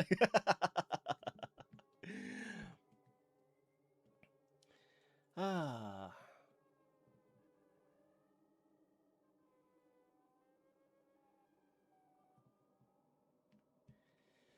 Makes you think about how moon scorching transforms you based on your negative self-image. True. Yes, that's a theory I've had for a while. That moon scorching is self-image, and I actually talk about that in the upcoming video too. So, makes sense with ancestral spirit worship. Well, yes, Osars. They said in Abyssonia they do tend to worship their ancestors instead too, which is very interesting. And I hope, and we'll probably get a bit more lore about that too, which is going to be, I'm chomping at the bit for that, I tell you. So, why this game has no updates, buddy, I don't know. What's to do? I'm a little lost in today's lesson. When do we line up as Jeff the Killer? Oh, we had to read that, don't we? Golly, I've talked for way too long. It's good as a game, but it has no updates. Yeah, we're waiting. We're waiting patiently. The update was going to be huge, though. It's going to be a massive update, so it'll be worth the wait. I was thinking, what could the similarities between Karen and Kahara would be because they're clearly so different. That's a good connection. Yeah, it can be hard to try and piece these things together, but when you look at it from the angle of personality and how that unfolds in the modern day, and not think of them as this is a skill baked into the fabric of reality. So the fabric of reality doesn't care about perfect guard or bury the trauma or escape plan. The fabric of reality cares that you're a person who wants to be able to escape when they want to. And what we call it as humans is escape plan. The fabric of reality cares that you're someone who's a good fighter who can block punches, right? Or who can protect themselves in a fight. What we call it as a human is perfect guard. So I think people forget that there's a disconnect between what is happening in reality and what humans think is happening in reality. And that comes through in the occult book as well. So these aren't the original sigils. What they recategorized the ascended gods into their own category, and they didn't interact. They said that Olmir was an old god before. So they said that these can't change, but that is and this is what I was talking about before. That's not true. They can change. They can absolutely, and they have changed. We know that for a fact.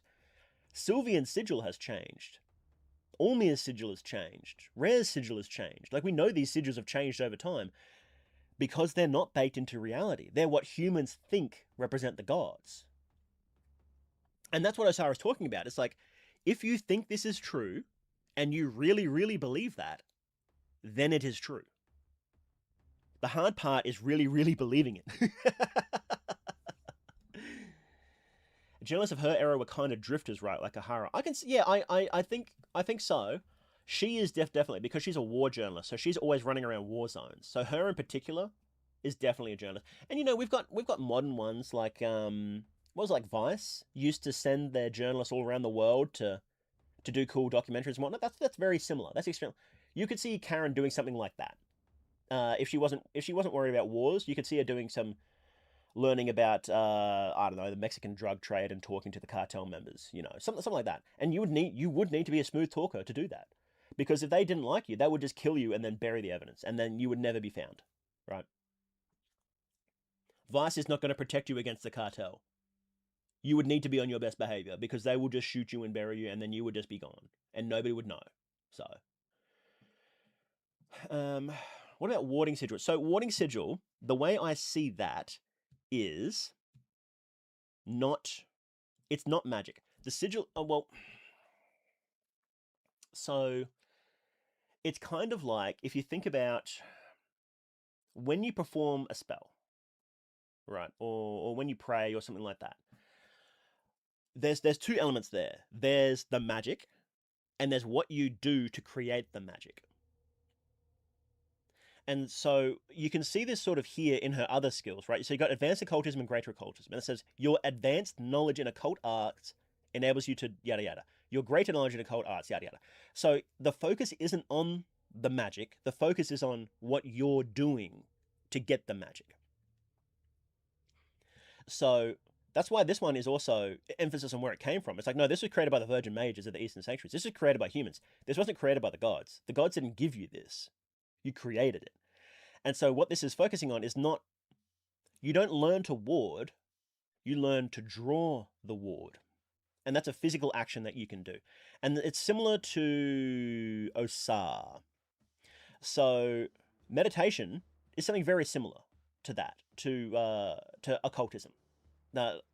Marina skill occultism, because it lets you reach a greater state of awareness. What that awareness does is it lets you do more magic stuff, right? But the focus, what you're learning isn't the magic stuff. What you're learning is the ability, the change in your mind to do that thing. So it's a bit of a, it's very close, but it's a little different. It's a little different. So these are generally things that humans can do. All of these are things that that the characters know humans can do. Whereas the god skills are things that they know, in quotation marks, come from the gods. So humans can't create a swarm of vermin. The gods can create that, though. Humans can't read minds, but the gods can, etc. So, do you think Enki would be in Fear and Hunger 3 as an NPC? No. I would... The way Miro's talking about it seems like he really wants to distance himself from the old magic stuff, because the focus is on humans, not individual characters, but humanity as a whole. And now humanity has come into an age where magic is in the back seat, if it's there at all. If there's any magic at all, it will be really in the back seat. I think this is what I expect, and I would expect that there won't be a crazy amount of references to like the old god stuff. Probably new god stuff, because logic is made from the new gods, but old gods will take a real backseat. And Enki was very interested in the old gods and that branch of magic. It wouldn't be impossible. You could see him, he's a very smart man, Enki, he's very smart. And you could see him seeing where the wind is blowing and changing to, team up with the new gods or do technology, magic, whatever it is, so. I could see it happening, but I would be very surprised if we even get a reference to him. I was shocked we got a reference to Enki in this one, to be honest. It fits very well. Like, it makes a lot of sense that that's where he would be, but I was very surprised. So, when you read Jeff the Killer, make sure to get your creepypasta YouTube music going for a spooky read. Oh yeah, I shouldn't I? I like how she's a snotty princess type underneath the war journalist job. She's actually not a very... I was thinking about this. She's not nice. She's not a nice person. She's not a smooth talker. She doesn't actually do any smooth talking. I think that might actually be a little bit of a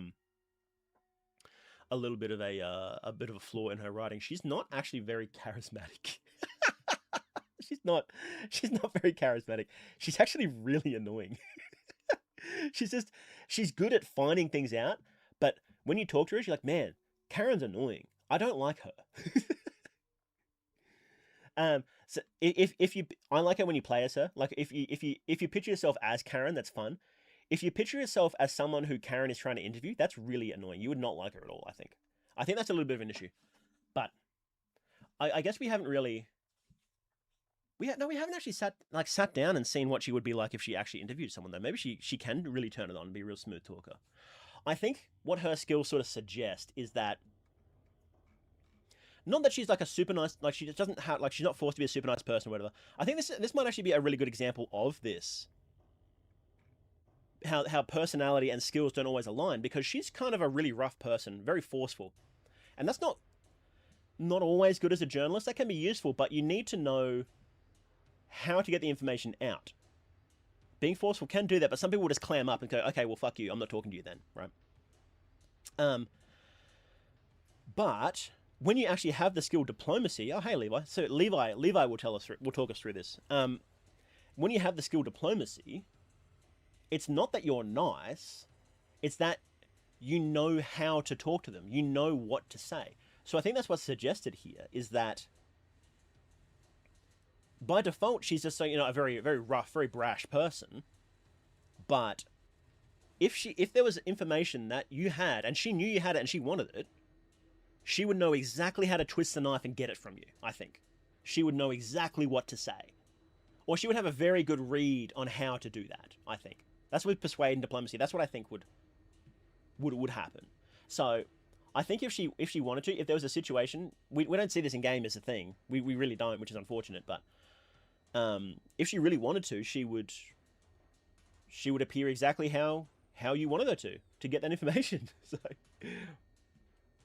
Fear and Hunger power scales off life. It 100% does. That's what I basically says directly. So Karen and Kahara wanted freedom in different ways. Kahara wanted freedom for himself, while Karen wanted freedom for others. And the method skills they use to achieve their freedom varies. Yeah, it's basically it is. Karen wants the freedom of information, and she wants the freedom to find it, I think. I think that's where the freedom comes from there. And she hates war because of her personal past. Her life was torn apart by war. Her family, like her, I think it was her father was killed by it. Maybe even both her parents. Definitely her father was killed by it. And she in particular hates Kaiser. In particular hates him because she blames him for all the bad things that happened. She's part of that journalist style that starts off casual, butters them up, then drops more forceful lines. Yes, she's probably very good at that, I think. She's got a nuke, she's got like her cards ready to go. And then she really butters you up and as soon as you slip up, it's like, boom, she's on you. And then you realize the whole thing's been a one big trap. Did you look outside as an RPG? For me, I didn't like the fact when a party member dies, not really dead, you can cook food, everything will be okay. I didn't think enough. I put a bit of time into it. I need to put way more time into it to really get a grasp on it. I will at some point. Because I'm pretty sure it's all entirely finished now, and I really want to put some time into it and get to know the game, because it's very big. It's like playing Fear and Hunger through once, right? You don't understand the game if you just play it through once. You really don't. You've got to play it through 10 times, minimum, right? To really start to grasp it. And Look Outside is a very similar game in that regard. So, sharp-tongued, yes. Doesn't Karen have special interactions in combat talking? Yes, so she has Persuade is the one. Thank you, Levi. Persuade is the one that unlocks special talking options. Diplomacy lets her talk first. So they're slightly different, but it's similar. It's like smooth talking. So, hey, Danity, how you going? I think she was a human rights activist, but definitely sassy, rough woman. Yes, she's very sassy. She's very sassy. But yeah, so that's what I think about. That's what I think about the souls and how they interact. It's a very interesting topic. And I think we will get a little more once this soul chart comes out, because this is from a book, so chances are it's not just going to be this page. It's actually going to have a bit of writing with it too, and a bit more information. Probably. We'll see. We'll see. It could just be this page there, and it just shows up on screen, and it's like, okay, that's it.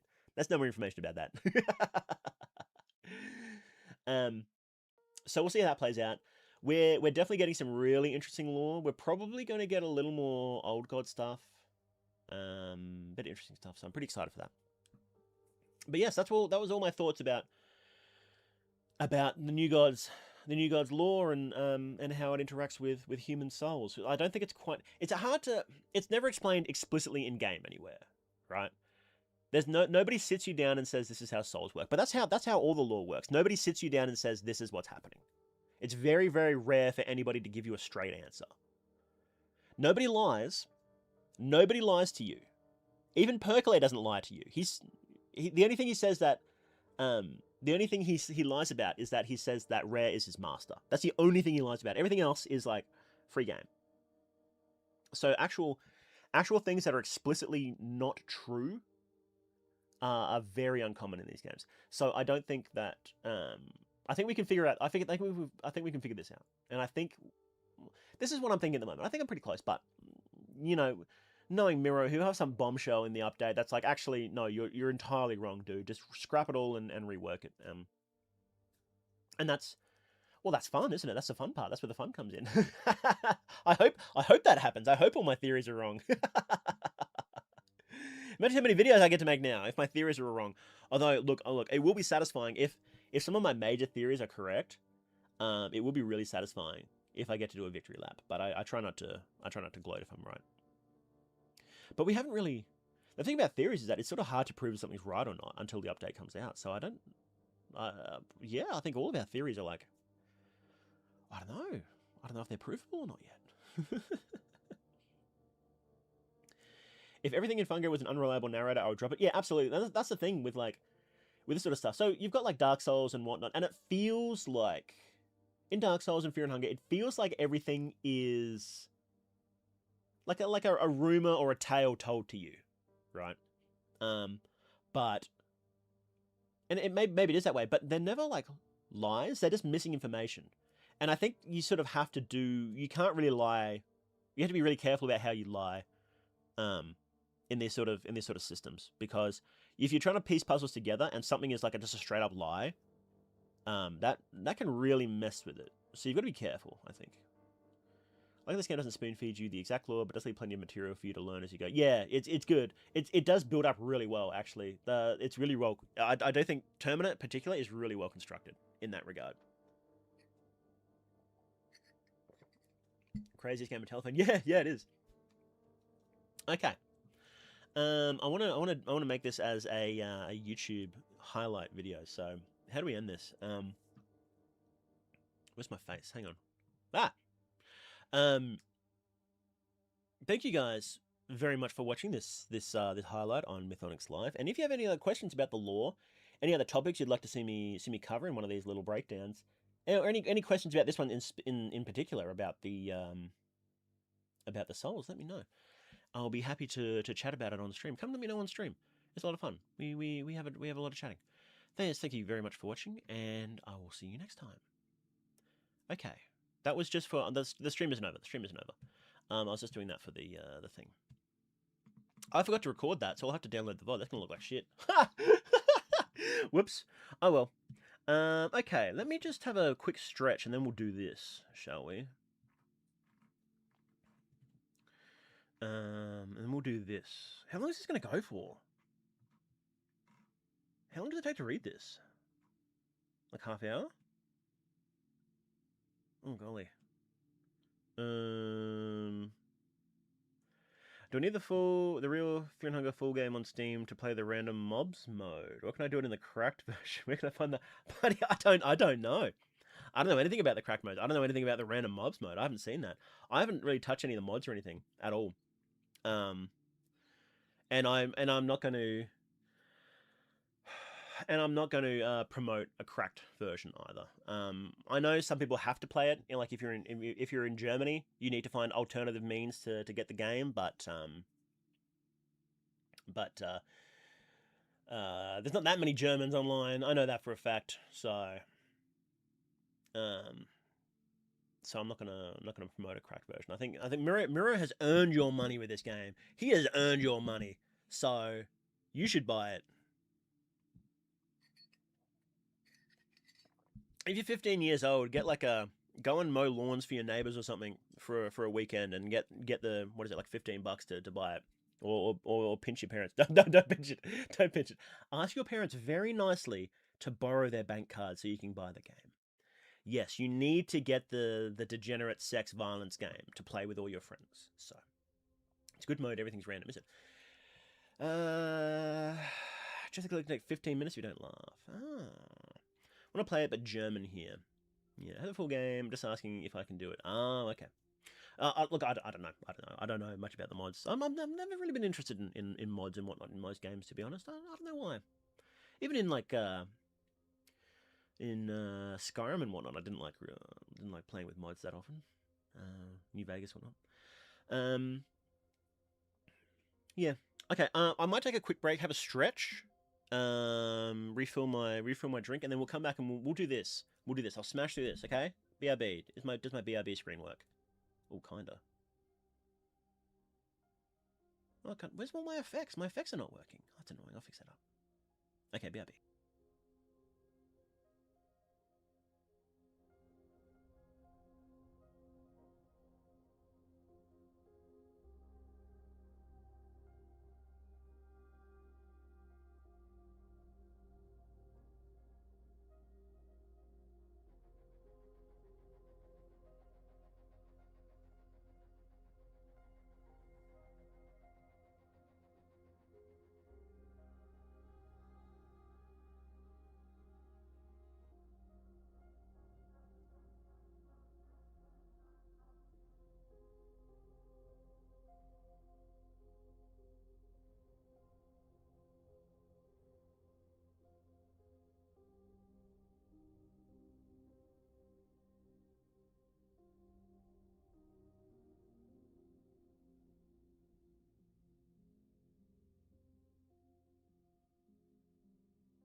All right. Let me turn this down a bit.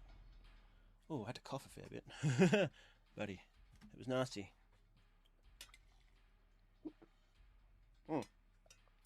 Okay. Hang on, one more sip. All right. All right. Okay. So, in future, what I'm going to do is I'm literally going to set an alarm for myself so that I don't yap for... Hang on. How do I set an alarm? Yeah. For longer than like 15 minutes at the start of the stream. Yapping a little is fun, but I have to... I'm going to say stop yapping. There we go. Stop yapping. Yapping. Okay. What day is it today? Wednesday? Yeah. So go on my stream days. There we go. Okay. And I'm gonna set that so I don't yap because I don't want my streams to go for like 3 hours because I didn't stop talking at the start. So yap timer. Let's go. Okay, let's get straight into it. Okay, let's what's our intro? Oh, you think I'd be doing this for a while now, wouldn't you? Hang on, let me set this up. That's right. Good. Okay. Good morning, everybody, and welcome back to Mythonics Live. Today, we're talking about Jeff the Killer. Because a new movie was announced very recently. They're doing a Jeff the Killer movie. That's not a joke, by the way. They're actually doing a Jeff the Killer movie. And you can thank Kane Parsons for that. You can thank Kane Parsons for making like internet horror and creepypasta and whatnot blow up, and now Hollywood is mining all of the creepypasta stuff online. So that's awesome. Thank you, Mr. Kane Parsons, Mr. Kane Pixels, who is 20, what is he, 23 now? 23 years old, director. I've heard. Do you think it'll be any good? God, no. It's going to be terrible. The Jeff the Killer movie is going to be awful. And I'm still going to see it day one. I'm going to see it twice, in fact. Twice on the same day. I'm going to be in the very first showing, and then I'm going to go to one like right after that. I'm not going to go to like any of the ones that are like after school time because it's going to be filled with kids, and I don't want to. Can you imagine going to a theater filled with like kids watching Jeff the Killer? No, it's going to be terrible. But Jeff the Killer. So today we're reading the original creepypasta, and I'm gonna ham it up. I've read it once before. I don't remember anything about it. There's something about bleach. All I remember was reading it going, wow, this is awful. But like, look at how good this. No joke though. This is a banger, right? This creepypasta image is a banger. They cooked here. It just goes to show that a really, really good horror hook, one good horror image in a movie, in a creepypasta, in a comic, whatever. That can carry the whole thing, right? It doesn't matter. It quite literally does not matter how bad the story is, because I don't know if you could get worse than the actual story of Jeff the Killer. It was probably written by like some edgy 13-year-old who'd never written something before, and that's what we love about it. So, look, this is awesome. It's fantastic. So we're going to be reading this. Okay, one sec.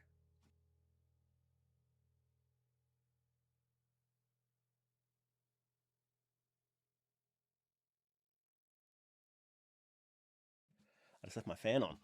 When I was out of the room was like a real hot box, so I put the fan on to blast all the heat out, but I left it on. Okay, so let's zoom in a bit so you can see what I'm. Oh no, it does that annoying thing. Oh, there we go. Good. I hate when websites adapt like that and they take up half the screen with junk. Okay. Excerpt from a local newspaper. Ominous unknown killer is still at large. After weeks of unexplained murders, the ominous unknown killer is still on the rise. After little evidence has been found, a young boy states that he survived one of the killer's attacks and bravely tells his story. I had a bad dream and I woke up in the middle of the night, says the boy. I saw that for some reason the window was open, even though I remember it being closed before I went to bed. I got up and shut it once more. Afterwards, I simply crawled under my covers and tried to get back to sleep. That's when I had a strange feeling, like someone was watching me. I looked up and nearly jumped out of my bed. There, in the little ray of light illuminating from between the curtains, were a pair of 2 eyes. These weren't regular eyes. They were dark, ominous eyes. Take a shot every time it says ominous, by the way. They were bordered in black and just plain out terrified me. That's when I saw his mouth. A long, horrendous smile that made every hair on my body stand up. The figure stood there, watching me. Finally, after what seemed like forever, he said it. A simple phrase, but said in a way that only a madman could speak. He said, "Go to sleep." I let out a scream, and that's what sent him at me. He pulled up a knife, aiming at my heart. He jumped on top of my bed. I fought him back. I kicked, I punched. I rolled around, trying to knock him off me. That's when my dad busted in. The man threw the knife. It went at my dad's shoulder. The man probably would have finished him off if one of the neighbours hadn't alerted the police. They drove into the parking lot and ran towards the door. The man turned and ran down the hallway. I heard a smash like glass breaking. As I came out of my room, I saw the window that was pointing towards the back of my house was broken. I looked out to see him vanish into the distance. I can tell you one thing. I will never forget that face. Those cold, evil eyes and that psychotic smile. They will never leave my head. The police are still on the look for this man. If you see anyone that fits this description in this story, please contact your local police department. Wow, what an intro, right? That's great. Let me have a sip.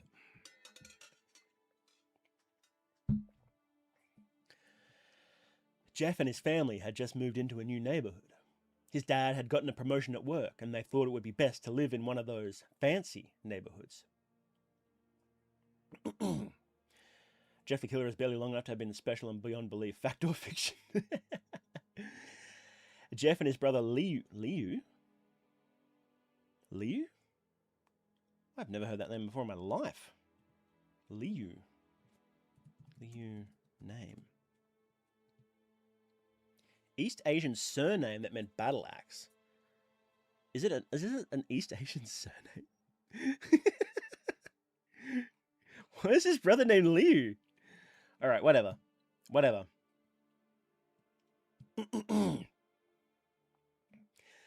Jeff and his brother Liu couldn't complain, though. A new, better house. What was not to love? As they were getting unpacked, one of their neighbours came by. "Hello," she said. "I'm Barbara. I live across the street from you. Well, I just wanted to introduce myself and to introduce my son." She turns around and calls her son over. "Billy, these are our new neighbours." Billy said hi and ran back to play in his yard. "Well," said Jeff's mum, "I'm Margaret, and this is my husband Peter, and my 2 sons, Jeff and Liu." They went to introduce themselves, and then Barbara invited them to her son's birthday. Jeff and his brother were about to object when their mother said they would love to. Jeff and his family are done packing. When Jeff and his family were done packing, Jeff went up to his mum. "Mum, why would you invite us to some kid's party? If you haven't noticed, I'm not some dumb kid." "Jeff," said his mother, "we just moved here. We should show that we want to spend time with our neighbours. Now we're going to that party, and that's final." Jeff started to talk, but he stopped himself, knowing that he couldn't do anything.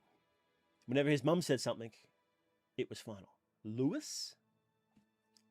Lewis? Is it supposed to be Lewis?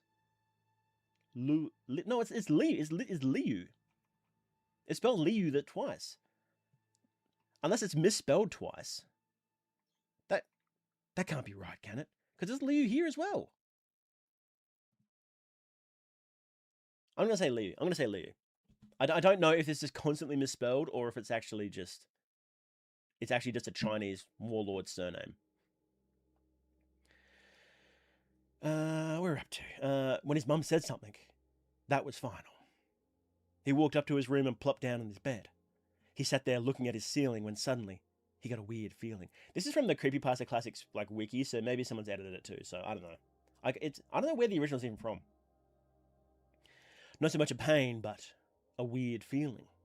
He dismissed it as some random feeling. He heard his mother call him down to get his stuff, and he walked down to get it. The next day, Jeff walked downstairs to get breakfast and got ready for school. As he sat there, eating his breakfast, he once again got that feeling. This time it was stronger.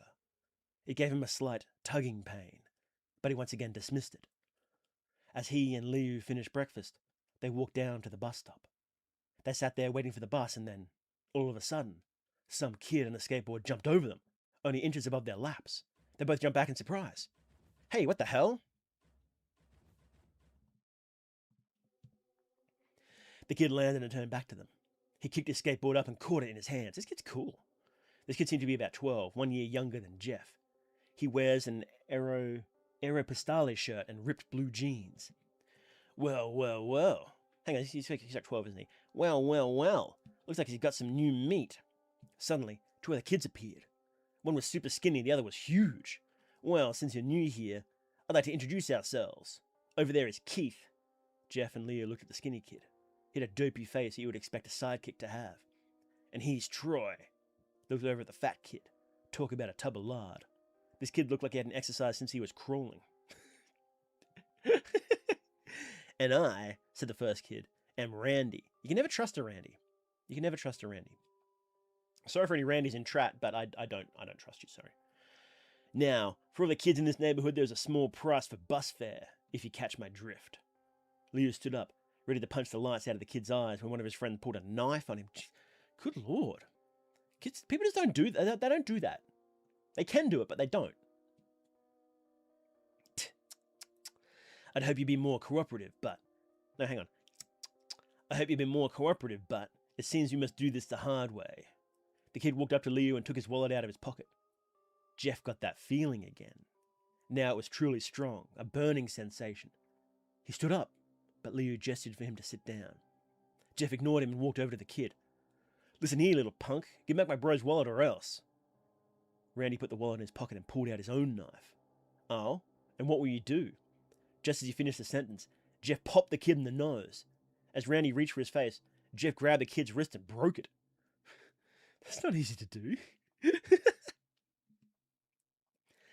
Randy screamed and Jeff grabbed the knife from his hand. Troy and Keith rushed Jeff, but Jeff was too quick. He threw Randy to the ground. Keith lashed out at him, but Jeff ducked and stabbed him in the arm. Keith dropped the knife and fell to the ground screaming. Troy rushed him too, but Jeff didn't even need the knife. He just punched Troy straight in the stomach and Troy went down. As he fell, he puked all over. Leo could do nothing but look in amazement at Jeff. Same here. This is awesome. Jeff, how'd you... was all he said.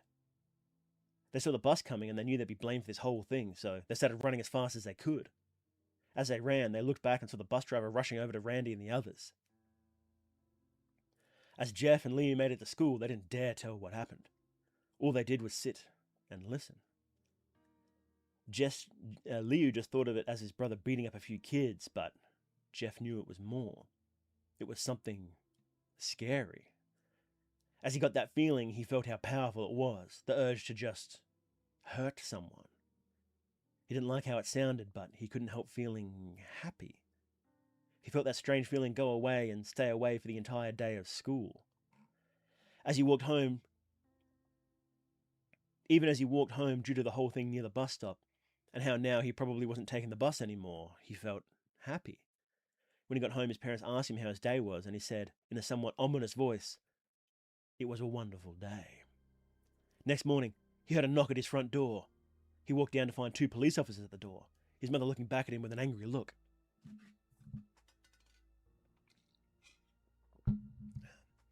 "Jeff, these officers tell me you attacked 3 kids.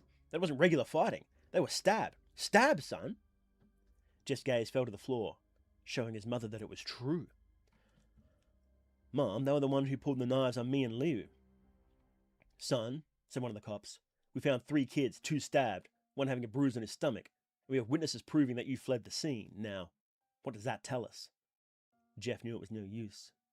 He could say him and Liu had been attacked, but there was no proof it was not them who attacked first. They couldn't even say that they weren't fleeing, because, the truth be told, they were. So Jeff couldn't defend himself or Liu. "Son, call down your brother." Jeff couldn't do it, since it was him who beat up all the kids. "Sir, it was me. I was the one who beat up the kids. Liu tried to hold me back, but he couldn't stop me." The cop looked at his partner and they both nod. Well, kid, looks like a year in juvie. Wait, says Liu. You'll look up to see him holding a knife. Officers pulled their guns and locked them onto Liu. It was me, I beat up those little punks. Had the marks to prove it. He lifted up his sleeves to reveal cuts and bruises as if he was in a struggle. Son, just put the knife down, said the officer. Liu held up the knife and dropped it to the ground. He put his hands and walked over to the cops. No, Liu, it was me. I did it. Jeff held tears running down his face. Huh, poor bro. Trying to take the blame for what I did. Well, take me away.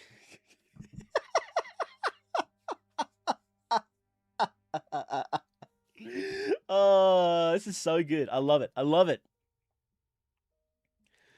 The police led Liu to the patrol car. Liu, tell them it was me. Tell them. I was the one who beat up those kids. Jeff Mothers put her hand on his shoulders. Jeff, please, you don't have to lie. We know it's Liu. You can stop. Jeff watched helplessly as a cop car speeds off with Liu inside. A few minutes later, Jeff's dad pulled into the driveway, seeing Jeff's face and knowing something was wrong. Jeff the killer, aka Killer Kim, the terrible, horrible, no good, very bad day. Son, what is it? Jeff couldn't answer. His vocal cords were strained from crying. Instead, Jeff's mother walked his father inside to break the bad news to him as Jeff wept in the driveway. After an hour or so, Jeff walked back into the house, seeing that his parents were both shocked, sad, and disappointed. He couldn't look at them. He couldn't see how they thought of Liu when it was his fault. He just went to sleep, trying to get the whole thing off his mind. 2 days went by with no word from Liu at JDC, Juvenile Detention Center, I suppose. No friends to hang out with. Nothing but sad and guilt. That is, until Saturday, when Jeff is woke up by his mother with a happy, sunshiny face. Jeff, it's today, she said as she opened up the curtains and let light flood into his room. What's today? Asked Jeff as he stirs awake. Why, it's Billy's party. He was now fully awake. Mom, you're joking, right? You didn't expect me to go to some kid's party after... There was a long pause. Jeff, we both know what happened. I think this party could be the thing that brightens up the past days. I don't think so. I don't think so. Now get dressed. Jeff's mother walked out the room and downstairs to get ready herself. He fought himself to get up. He picked out a random shirt and pair of jeans and walked downstairs. Your name's Jeff? I'm so sorry, Horn Goddess. I'm sorry, it's over. He saw his mother and father all dressed up, his mother in a dress and his father in a suit. He thought, why would they ever such wear fancy clothes to a kid's party? Son, is that all you're going to wear? Said Jeff's mum. Better than wearing too much, he said. His mother pushed down to feeling the yell at him and hid it with a smile. Now, Jeff, we may be overdressed, but this is how you go if you want to make an impression, said his father. Jeff grunted and went back up to his room. I don't have any fancy clothes, he yelled downstairs. Just pick out something, called his... What is going on here? Why are they dressing up so fancy for like a bloody random kids party? Just pick out something, called his mother. He looked around in his closet for what he would call fancy. Found a pair of black dress pants he had for special occasions and an undershirt. He couldn't find a shirt to go with it, though. He looked around and only found striped and patterned shirts, none of which go with dress pants. Finally, he found a white hoodie and put it on. You're wearing that? They both said. His mother looked at her watch. Oh, no time to change. No time to change. Let's just go. She said as she herded Jeff and his father out the door. They crossed the street over to Barbara and Billy's house. They knocked on the door and it appeared that Barbara, like his parents, way overdressed. As they walked inside, all Jeff could see were adults, no kids. The kids are out in the yard. Jeff, how about you go meet some of them, said Barbara. As Jeff walked outside to a yard full of kids, they were running around in weird cowboy costumes and shooting each other with plastic guns. He may as well be standing in Toys R Us. Suddenly a kid came up to him and handed a toy gun and a hat. Hey, wanna play? He said. No kid, I'm way too old for this stuff. The kid looked at him with that weird puppy dog face. Please, said the kid. Fine, said Jeff. He put on the hat and started to pretend shoot at the kids. At first he thought it was totally ridiculous, but then he started to actually have some fun. That works with like real life kids too, by the way. Just be silly, be goofy. Be goofy and you'll have way more fun. Parents in the story are psychotic. Yeah, they are kind of... Everybody's kind of weird. They're just weird. It might not have been super cool, but it was the first time he'd done something that took his mind off of Liu. So he played with the kids for a while until he heard a noise. A weird rolling noise. Then it hit him. Randy, Troy, and Keith all jumped over the fence on their skateboards. Jeff dropped the fake gun and ripped off the hat. Randy looked at Jeff with burning hatred. "Hello, Jeff, is it?" he said. "We have some unfinished business." Jeff saw his bruised nose. "I think we're even. I beat the crap out of you and you sent my brother to JDC. Randy got an angry look in his eyes. "Oh no, I don't go for even. I go for winning. You may have kicked our asses that one day, but not today." As he said that, Randy rushed at Jeff. They both fell to the ground. Randy punched Jeff in the nose and Jeff grabbed him by the ears and headbutted him. They're acting like they're like in an alley in a city somewhere and nobody's around. Just run inside, bro. Just tell your parents.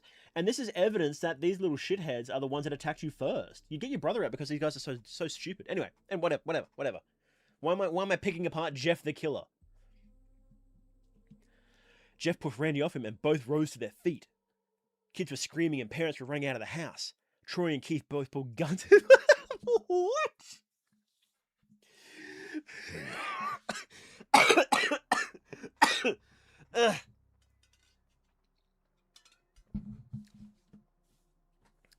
Well, that's an escalation. Good lord. "No one interrupts or guts will fly," they said. Randy pulled a knife on Jeff and stabbed it into his shoulder. that mirrors at the start when Jeff the killer threw the knife into the shoulder of the other kid's dad. Wow. It's looping around. Jeff screamed and fell to his knees. Like, this is so bad. You can picture it as some like super low budget shitty horror movie. It's perfect. It's gonna be great. It's gonna be such a good movie. Jeff screamed and fell to his knees. Randy had to kick him in the face. After 3 kicks, Jeff grabbed his foot and twisted, causing Randy to fall to the ground. These are just wrestling moves. He's describing a wrestling match. Jeff stood up and walked towards the back door. Troy grabbed him. "Need some help?" He picks up Jeff by the back of his collar and throws him through the patio door. As Jeff tries to stand up, he's kicked to the ground. Randy repeatedly starts kicking Jeff until he starts to cough up blood. And you kids like this in school and high school? Teenagers stealing guns, trying to murder each other? Really? Bloody hell. Maybe I'm just too Australian for this. Maybe this is like a classic American story or something. But I like the mirror. I like the mirror between the kids fighting. See, this story actually has some quite deep mirrors and loops going on, right? So you've got these kids pulling out guns from their pockets, but then like if you go back, it's like, oh, all these little kids are running around playing cowboys, shooting at each other, and then it comes out, and then these kids take it seriously. This is a commentary on violence in media. See, this is a masterpiece, guys. I don't know what everyone's saying. Brilliant, just brilliant. Hands. Oh, this is amazing. I can't wait for this. Going straight into the Criterion Collection. "Come on, Jeff, fight me." He picks up Jeff and throws him into the kitchen. Randy sees a bottle of vodka on the counter and smashes the glass over Jeff's head. "Fight!" He throws Jeff into the living room. "Come on, Jeff, look at me." Jeff glances up, his face riddled with blood. "I was the one who got your brother sent to JDC. Now you're going to sit there and let him rot for the whole year? You should be ashamed." Jeff starts to get up. "Oh, finally, you stand and fight." Jeff is now on his feet, blood and vodka on his face. Once again, he gets that strange feeling, the one in which he hadn't felt in a while. "Finally, he's up," says Randy as he runs at Jeff. That's when it happens. Something inside Jeff snaps. His psyche is destroyed, all that rational thinking gone. All he can do is kill. He grabs Randy and piles...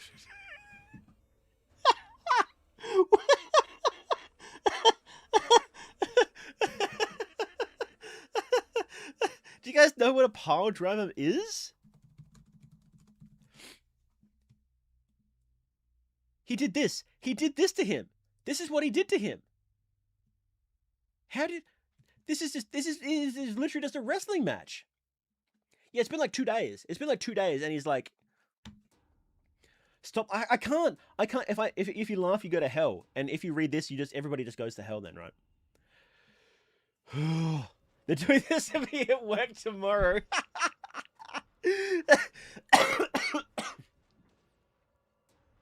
You're killing me. You're actually killing me with this. He grabs Randy and pile drives him into the ground. He gets on top of him and punches him straight in the heart. The punch causes Randy's heart to stop. As Randy gasps for breath, Jeff hammers down on him, punch after punch. Blood gushes from Randy's body until he takes one final breath and dies. Everyone is looking at Jeff now. The parents, the crying kids, even Troy and Keith. So there's parents here just letting this happen. Oh, I guess they've got guns, don't they? That's okay.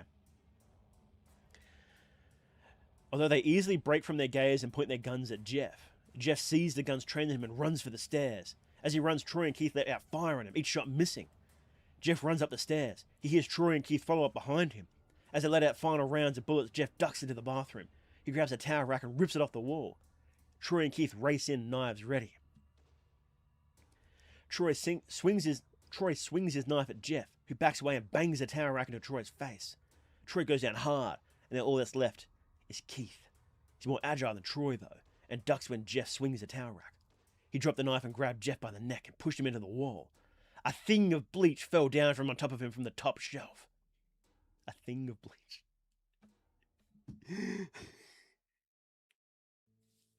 A thing of bleach. A thing of bleach, everybody. It burned both of them and they started to scream. Jeff wiped his eyes as best he could. He pulled back the towel rack and swung it straight into Keith's head. As he lay there, bleeding to death, he let out an ominous smile. "What's so funny?" asked Jeff. Keith pulled out a lighter and switched it on. "What's funny," he said, "is that you're covered in bleach and alcohol. Does bleach even burn? Does bleach actually burn?" Jeff's eyes widened as Keith threw the lighter at him. As soon as the flame made contact with him, the flames ignited the alcohol in the vodka. When the alcohol burned him, the bleach bleached his skin. As Jeff let out a terrible screech, he caught on fire.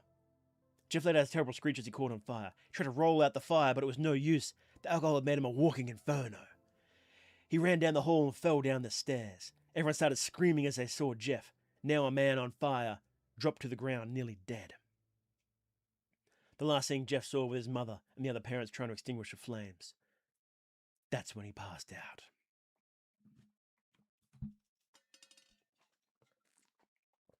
Wow, 10 out of 10. Perfect. I love it. When Jeff woke up, he had a cast wrapped around his face. He couldn't see anything, but felt a cast on his shoulder, stitches all over his body. He tried to stand up, but realized there was some tube in his arm. When he tried to get up, it fell out, and a nurse rushed in. "I don't think he can get out of bed just yet, she said, as she put him back in bed and reinserted the tube. Jeff sat there with no vision, no idea of what his surroundings were. Finally, after hours, he heard his mother.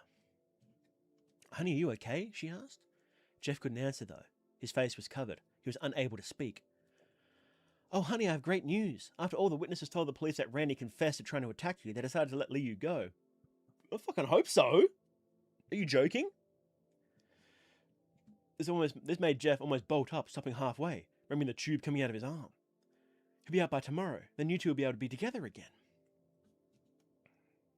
This is an insane story. This is just insane. Jeff's mother hugs Jeff and says her goodbyes. The next couple of weeks were those where Jeff was visited by his family. They came the day where his bandages were to be removed. His family were all there to see it, what he would look like. As the doctors unwrapped the bandages from Jeff's face, almost everyone was on the edge of their seats. They waited until the last bandage holding the cover over his face was almost removed. "Let's hope for the best," said the doctor. He quickly pulls the cloth, letting the rest fall from Jeff's face. Jeff's mother screamed at the sight of his face. Liu and Jeff's dad stare awestruck at his face, at his face, at his face. "What? What happened? To my face?" Jeff said. He rushed out of bed and ran to the bathroom. He looked in the mirror and saw the cause of the distress. His face. It's horrible. His lips were burnt to a deep shade of red.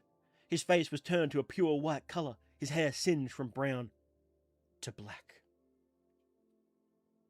He slowly put his hand to his face. It had a sort of leathery feeling to it now. He looked back at his family, and then to his mirror. "Jeff," said Liu, "it's not that bad." "Not that bad," said Jeff. "It's perfect." His family were equally surprised. Jeff started laughing uncontrollably. His parents noticed that his left eye and hand were twitching. Jeff? Are you okay? Okay? I've never felt more happy. Look at me.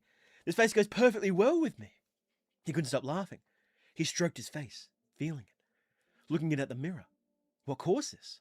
Well, you may recall that when Jeff was fighting Randy, something in his mind, his sanity, snapped. Now he was left as a crazy, killing machine. That is, his parents didn't know. Doctor, said Jeff's Mum, is my son all right, in the head? Oh yes, this behaviour is quite typical for patients that have taken very large amounts of painkillers. If his behaviour doesn't change in a few weeks, bring him here and we'll give him a psychological test. Oh, thank you, Doctor. Why are they so casual about this? Jeff's mother went over to Jeff. Jeff, sweetie, it's time to go. Jeff looks away from the mirror. His face still formed into a crazy smile. "'Kay, Mommy." His mother took him by the shoulder and took him to get his clothes. This is what came in, said the lady at the desk. Jeff's mum looked down to see black dress pants and white hoodie her son wore. Now they were clean of blood and now stitched together. Jeff's mother led him to his room and made him put his clothes on. Then they left, not knowing that it was the final day of life. Later that night, Jeff's mother woke to a sound coming from the bathroom. It sounded as if someone was crying. She slowly walked over to see what it was. When she looked into the bathroom, she saw a horrendous sight. Jeff had taken a smile and carved a smile into his... Jeff had taken a knife and carved a smile into his cheeks. "Jeff, what are you doing?" asked his mother. Jeff looked over to his mother. "I couldn't keep smiling, Mummy. It hurt after a while. Now I can smile forever." Jeff's mother noticed his eyes ringed in black. "Jeff, your eyes!" His eyes were seemingly never closing. "I couldn't see my face, Mummy. I got tired and my eyes started to close. I burned out the eyelids so I could forever see myself, my new face." Jeff's mother slowly started to back away, seeing that her son was going insane. "What's wrong, Mummy? Aren't I beautiful?" "Yes, son. Yes, you are. Let me go get Daddy so he can see your face." She ran into the room and shook Jeff's dad from his sleep. "Honey, get the gun. She stopped as she saw Jeff in the doorway, holding a knife. "Mummy, you lied." That's the last thing they hear as Jeff rushes them with the knife, gutting both of them. His brother Liu woke up, startled by some noise. He didn't hear anything else, so he just shut his eyes and tried to go back to sleep. As he was on the border of slumber, he got the strangest feeling that someone was watching him. He looked up before Jeff's hand covered his mouth. He slowly raised the knife, ready to plunge it into Liu. Liu thrashed here and there, trying to escape Jeff's grip. "Shh," Jeff said. "Just go to sleep." Wow. Wow. That's a masterpiece. That's fantastic, guys. Oh, amazing. Amazing. 10 out of 10. How do you... Oh, that was perfect. That was absolutely 10 out of 10. Perfect. Doesn't need any changes, anything different. It's done. It's amazing. What do you guys think? What do you guys think of Jeff the Killer in the glorious original form? Is that the actual...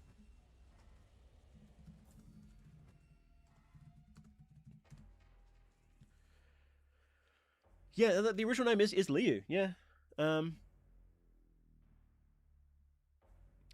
There's an alternate creepypasta called Homicidal Liu. It's an alternate universe version of the character of Liu Woods from the popular 2011 creepypasta story Jeff the Killer. That sounds awesome. He has a theme song? Oh, fuck yeah. They can do that.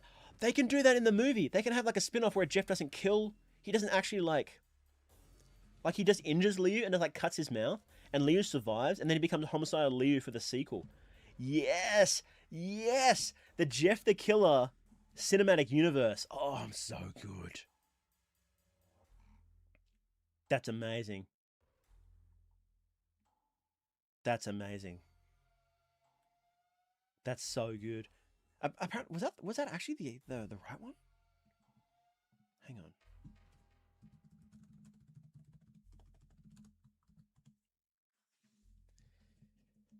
Jeff the Killer was originally created by a Newgrounds user called Killer Jeff.